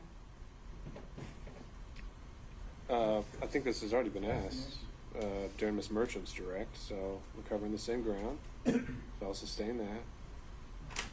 So I can't get an answer to whether he possesses information which is inconsistent without getting into the information itself. I think the issue would be that we've already gotten an answer on that, and now we're asking the same question again. Ms. Merchant asked in variation of that, and he already answered. I think the variation, Your Honor, is referencing whether or not he had what would be personal information, independent source information. Mine is not so limited. Mine is, I'm asking him point blank whether or not he has information from whatever source, including Mr. Wade, that is inconsistent with Mr. Wade's testimony. Because if it includes Mr. Wade, it is privileged communication. So therefore, the answer is it's privileged. If it excluded Mr. Wade, that would be a different appropriate question. And I just want to say, the answer is either it came from privileged information or it's hearsay. That's it. He's already testified that he has no personal knowledge. Unless it's for impeachment at this point. But Mr. Seda, I think that might be too fine a distinction for me to see the need for the question. I think I'm failing to see the difference. Well, I'm not asking respectfully, I'm not asking you to see the difference. I'm asking whether I can ask that question and elicit a response which doesn't elicit the actual communications, which is what I'm attempting to do. And if Your Honor says I can't, then I'm finished. And I think that this was another aspect of what came up before, which is, in my mind, even confirming the existence of the information goes into privileged communications, whether he does or does not possess information. If it came from that relationship, that's part of the privilege as well. So if I make that clear, then So you're sustaining what the objection would be. That's right. It'd be sustained on privilege. And of course, all the questions that we're talking about as far as the foundation about when things are said and what is said, you're going to go into, if I understood correctly, ex parte in camera with the two exhibits we've talked about. That's right. My intent would be to make a record of the knowledge of when it was obtained and the extent of it and the different sources, and that'll be sealed. And what was actually said?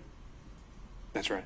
So I guess my question to the court before I sit down is, if hypothetically, you learn through this in-camera ex parte examination that the information that this gentleman has through the attorney-client privilege is in fact inconsistent with what Mr. Wade testified to under oath, then the court is going to then make a determination of whether it can be used here or whether it just remains in the record sealed. So my intent would be to make the distinction of, from the in-camera hearing, if I still determine that everything is covered by privilege, then anything else that is said cannot go into the factual determinations or credibility determinations that need to be made. And so just the issue of whether the privilege did or did not exist is preserved. So, again, just to follow through to make sure. So if the court knows that there's been a fraud upon the court through the lie of Mr. Wade, none of us are going to know that that in fact occurred, and the court's going to be in a position of making a determination on the motion, even though the court knows that it doesn't have all the information, truthful information.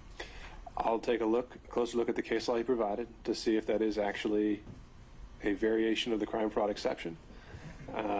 And I'll apply the crime fraud exception as I see it. Right. And again, I'm not suggesting it is a variation. It is totally separate from crime fraud. It has nothing to do with using the legal advice of the attorney in order to commit a crime.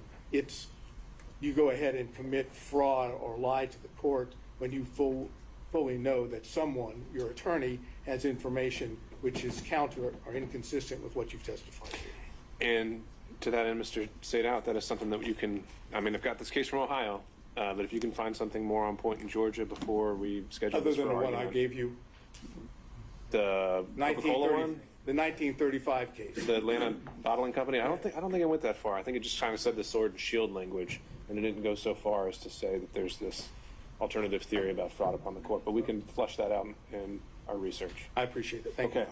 Mr. Stockton. No question, Judge. Mr. Durham. No question, John. Mr. McDougald. No questions, Your Honor. Mr. Rice. And a few questions,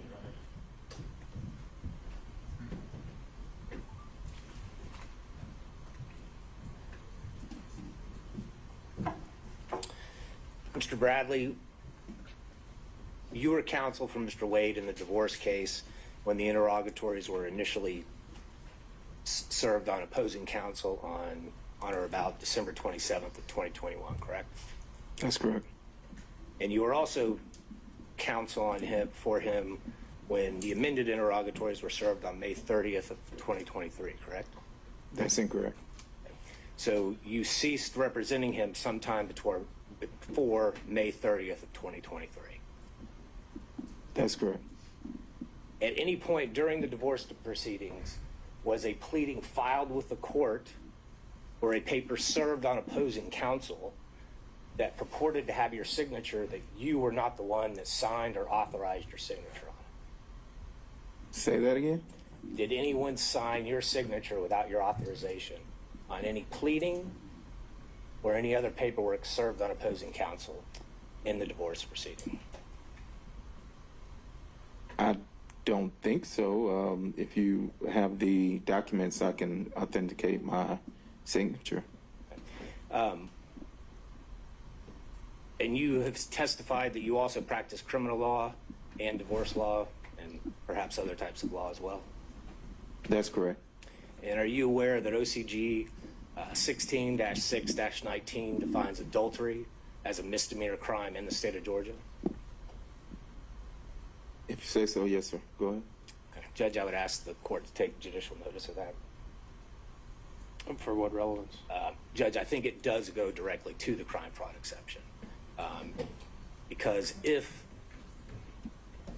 Mr. Wade was providing information to his counsel about his intent to either commit adultery or that he was committing adultery, then that would be a misdemeanor crime. It would implicate the crime fraud exception. And additionally, as we know from yesterday's evidence, Let me pause you there. Isn't adultery, as a statute, just on its face, been found unconstitutional? You can't actually charge anyone with adultery anymore. It is still current in the Then it state. can't be a crime. It is still a current charge. Let's move on to that next argument. Additionally, Judge, with regard to the interrogatories, we have 3 different sets of interrogatories that were filed that came into evidence yesterday, 21, May of 23, December of 23, that contain false information. We also have the January of 24 that contains the invocation of privilege. So to the extent that this witness has information, both with the original interrogatories that were filed in December of 2021, and frankly with regard to the later ones, even though he wasn't counsel, that would be a false swearing and fraud on the court which again is a criminal offense, and therefore the crime fraud exception would apply as well. Okay. Understood. No further questions, Your Honor. Okay, Mr. Gillen.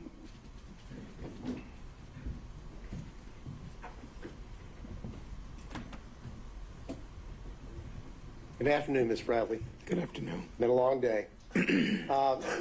When did you sign your engagement letter with Mr. Wade to represent him in divorce proceedings?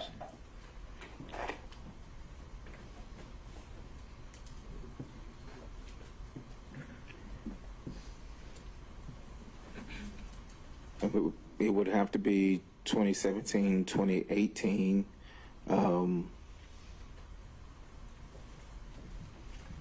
Same time frame, 2017, 2018. So did you sign or have signed an engagement letter to represent him, or are you just speculating? I can't recall. I mean, we were in a, we shared space. I can't recall if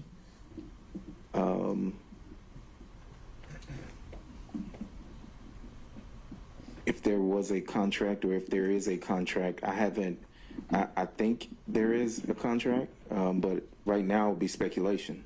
Right now, sitting here, you do not know whether or not you had a signed engagement letter with Mr. Wade discussing the parameters of your legal representation of him. Isn't that correct? That's not correct. I mean, I can't say. I don't have my files or anything with me.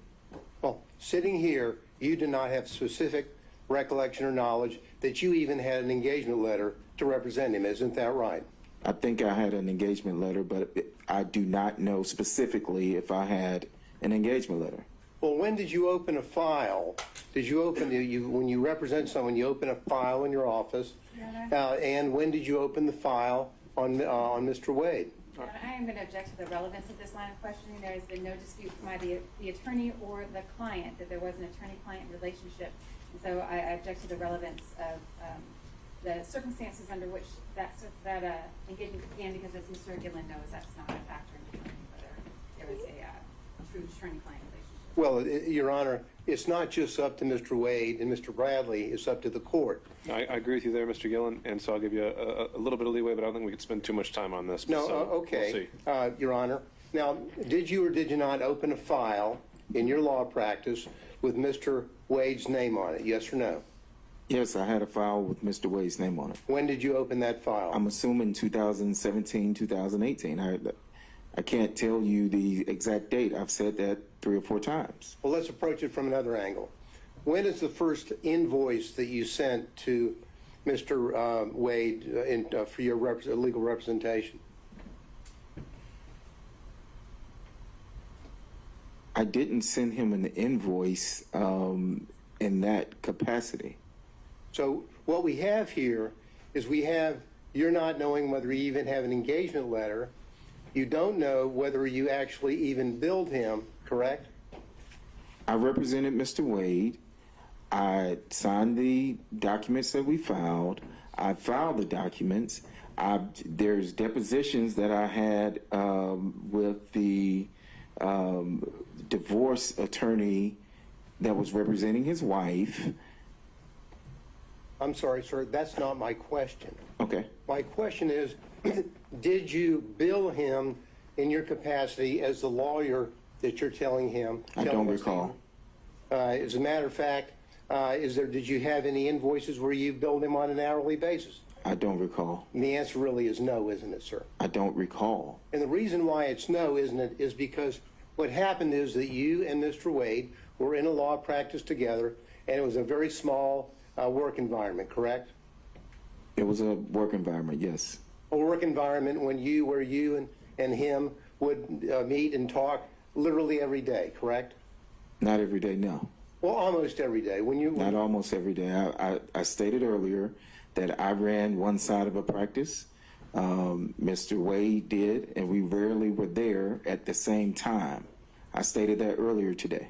So what we well, just give us totally how much money you got for representing Mr. Wade in this, since 2017 or whenever you told us, up until you dropped off the case in 2023. I don't recall. Would the answer be zero? I do not recall. Well, you would know whether you got paid or not, wouldn't you, sir? I do not recall. So you don't recall whether you as an attorney got a single dollar to represent Mr. Wade, correct? That's correct. Because you really did it as a friend, didn't you?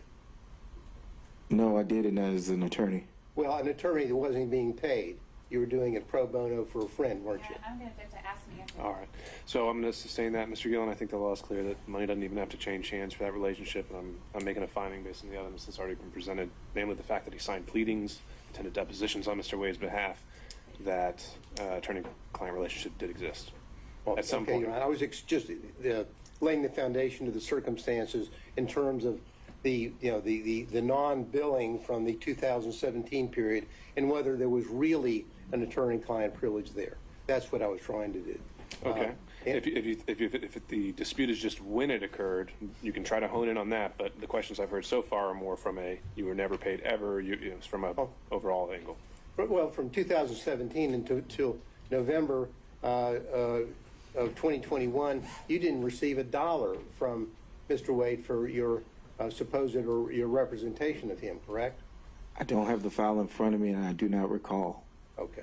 And the reality of it is, as I mentioned or asked you a few minutes ago, is that it was a small firm, and you were doing him as essentially a favor as a friend and as a law partner, correct? No, I was representing him as an attorney. Were we in the practice together? Yes. And were we, or are we friends? I mean, we were friends at the time, yes. Well, you were friends and law partners, correct? Yes. And in a small firm, and I know because I'm in a small firm, people will sit around the office and talk about their social life and what they're doing, correct? Correct? If that happens in your small firm, yes, yes. Well, that doesn't happen, or did it happen in your small firm? The witness has been asked very specific questions about conversations about socialization, and we've gone on through it, so I think this is asked and answered. All right, I'll let him answer this one question. Overruled. Repeat the question. Well, did you in your small firm have occasion to where people would sit around and socialize and talk about what was going on in their lives as opposed to merely talking about the law? Yes. And you had those conversations with Mr. Wade as a friend on a social basis, didn't you? I assume we... Objection is going back into the privileged communication. Not yet, but it might. I assume, yes, we talked about sports. We talked about,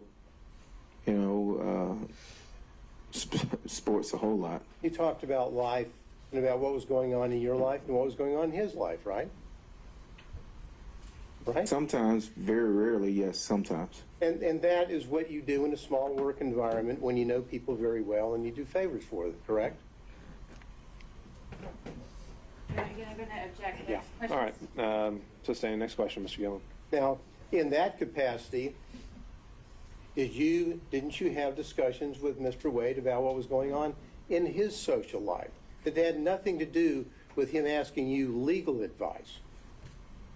Objection, to be more specific. I think he's just asked whether he socializes outside of legal advice. So I think he can answer that question. I did answer the question. I said we talked about sports a lot. And I'm asking, sports is one thing. The social life, did you talk about each other's social life, like Mr. Wade, and who he was dating? All right. So that'll be sustained on privilege. Your Honor, just for the record, I would state that my objection would be that the privilege only protects communications in furtherance of seeking out illegal advice, not talking about something that might be personal or confidential. And that's the distinction that I would draw. I think that's an accurate legal point. However, I think the witness has already been questioned and testified on this point. Thank so, you. Next question. Now, you got into the fact that you were the initial attorney on the divorce case, correct? That is correct. Now, did you and Mr. Wade, without getting into discussions, did you and Mr. Wade together prepare his responses to the interrogatories which were filed initially in the divorce case? I'm assuming we, Objection, he's asking about the interrogatory responses, preparation of the case in the divorce case. I mean, that's all covered under attorney-client law. Mr. Gill? Well, I don't think it's attorney-client. Did they meet together, and when the interrogatory answers were filed, did he file them, and did he do that in concert with his client? There's nothing privileged there. Did they meet and work together, and that work taking the form of them talking back and forth to each other on the right responses? I'll change it a little bit. Did you review yourself the interrogatory responses given in the divorce case? I did. And whatever knowledge that you had when you were involved in the interrogatory responses, you had the knowledge of all that material or information that you had without getting into the content. Objection. You had all of that knowledge and Question. information. I'm sorry, let me get my question out That's what before I was trying to he say. objects. And when you filed those interrogatories, you had all the knowledge and information that you had obtained from Mr. Wade from 2017 up until the date the interrogatories were filed, didn't you, sir? Okay, so that's the follow-up question to that is going to be incorporating knowledge learned during communication. So it's the same. No, I'm not going to have a follow-up question. I just want to know whether is that the case? When he filed the interrogatory forms, he had all of the information that he had discussed with Mr. Wade from 2017 up until the time. That's it. That's my final question. Okay. In which case, without doing that extra assuming link that he based his answers on those communications, it has no relevance. Well, it does in the sense that it shows what knowledge he may have had when he, the attorney, is filing interrogatory responses. That's what it shows. Okay. I'm still not seeing the relevance of his knowledge as the attorney filing the responses, unless you're linking this back to Mr. Wade. It gets back, Your Honor, to whether or not, if you're an attorney and you're filing an interrogatory response, which you have reason to believe, or specific information to know that certain responses are not accurate, then you shouldn't be filing them. And now, so that's where I was going with that. So if he's got a body of knowledge over here that's built up from his communications with Mr. Wade that everyone so dearly doesn't want everyone to know about, in spite of the allegations made against Ms. Merchant, now. Okay. So what if the question was, did you, when you signed your name to the interrogatories, did you commit any knowing fraudulent statement and submitting those to the court at the time? Would there be a problem with that statement or that question? Well, I mean, I think that is a conclusion that others could draw, like the court. I just want to know that he had all that information at the time that he, as the attorney, filed the interrogatories. That's it. We would object. This does fall under attorney-client, and he is making presumptions about when information may have or not have been disseminated to Mr. Bradley in his capacity as attorney. He didn't have to know about anything at the time of, in the middle of, at the end of, or he may never have had that information. There's too much presumption associated with it. The whole matter is covered under privilege. One comment on that, Your Honor. We have spent almost a day talking about trying to block public the dissemination of what Mr. Wade said, either as an attorney or in any capacity, about his relationship with Ms. Willis prior to November the 1st, 2021. And questions about discussions in 2019, all objected to, claiming the privilege. And now to say, well, that doesn't mean that he learned something after. I'm talking about, what did you know at the time the interrogatories were filed? And everything that now they're claiming privilege, well, that's fine. The court will address that in chamber and in due course. What did you know? I'm sorry, Mr. Gillen, I really don't see the distinction. So your question's noted for the record and your objection as well. All right, and I'll follow up with this. Now, you're leaving removing yourself from the the case, the divorce case, correct? You withdrew from the divorce case, correct? Correct. Did you do that as a result of your concern about any of the accuracies or representations which had been made by your client in the divorce case? No. Objection, privilege. Okay, so that's going to cover communications during the relationship? Well, Your Honor, hypothetically, not saying this is the case, hypothetically, if Mr. Bradley, knowing, let's say hypothetically, that he speaking with Mr. Wade, was aware that the intimate or personal relationship, romantic relationship, existed prior to November the 1st, 2021, and started in 2019 or 2020, if he's armed with that information that he's obtained from Mr. Wade, but Mr. Wade would want to insist on responding to interrogatories which were contrary to the information that Mr. Bradley would have, then I'm asking him whether he took steps as an attorney to say, I cannot be a part of that or countenance that, therefore I'm withdrawing from the case. Sure. I still see that as covering their communications. So I'll sustain that objection. All right, well, thank you, Your Honor. That's all I had. Thank you, Mr. Gill. Thank you. Mr. Kacherov, are you still with us?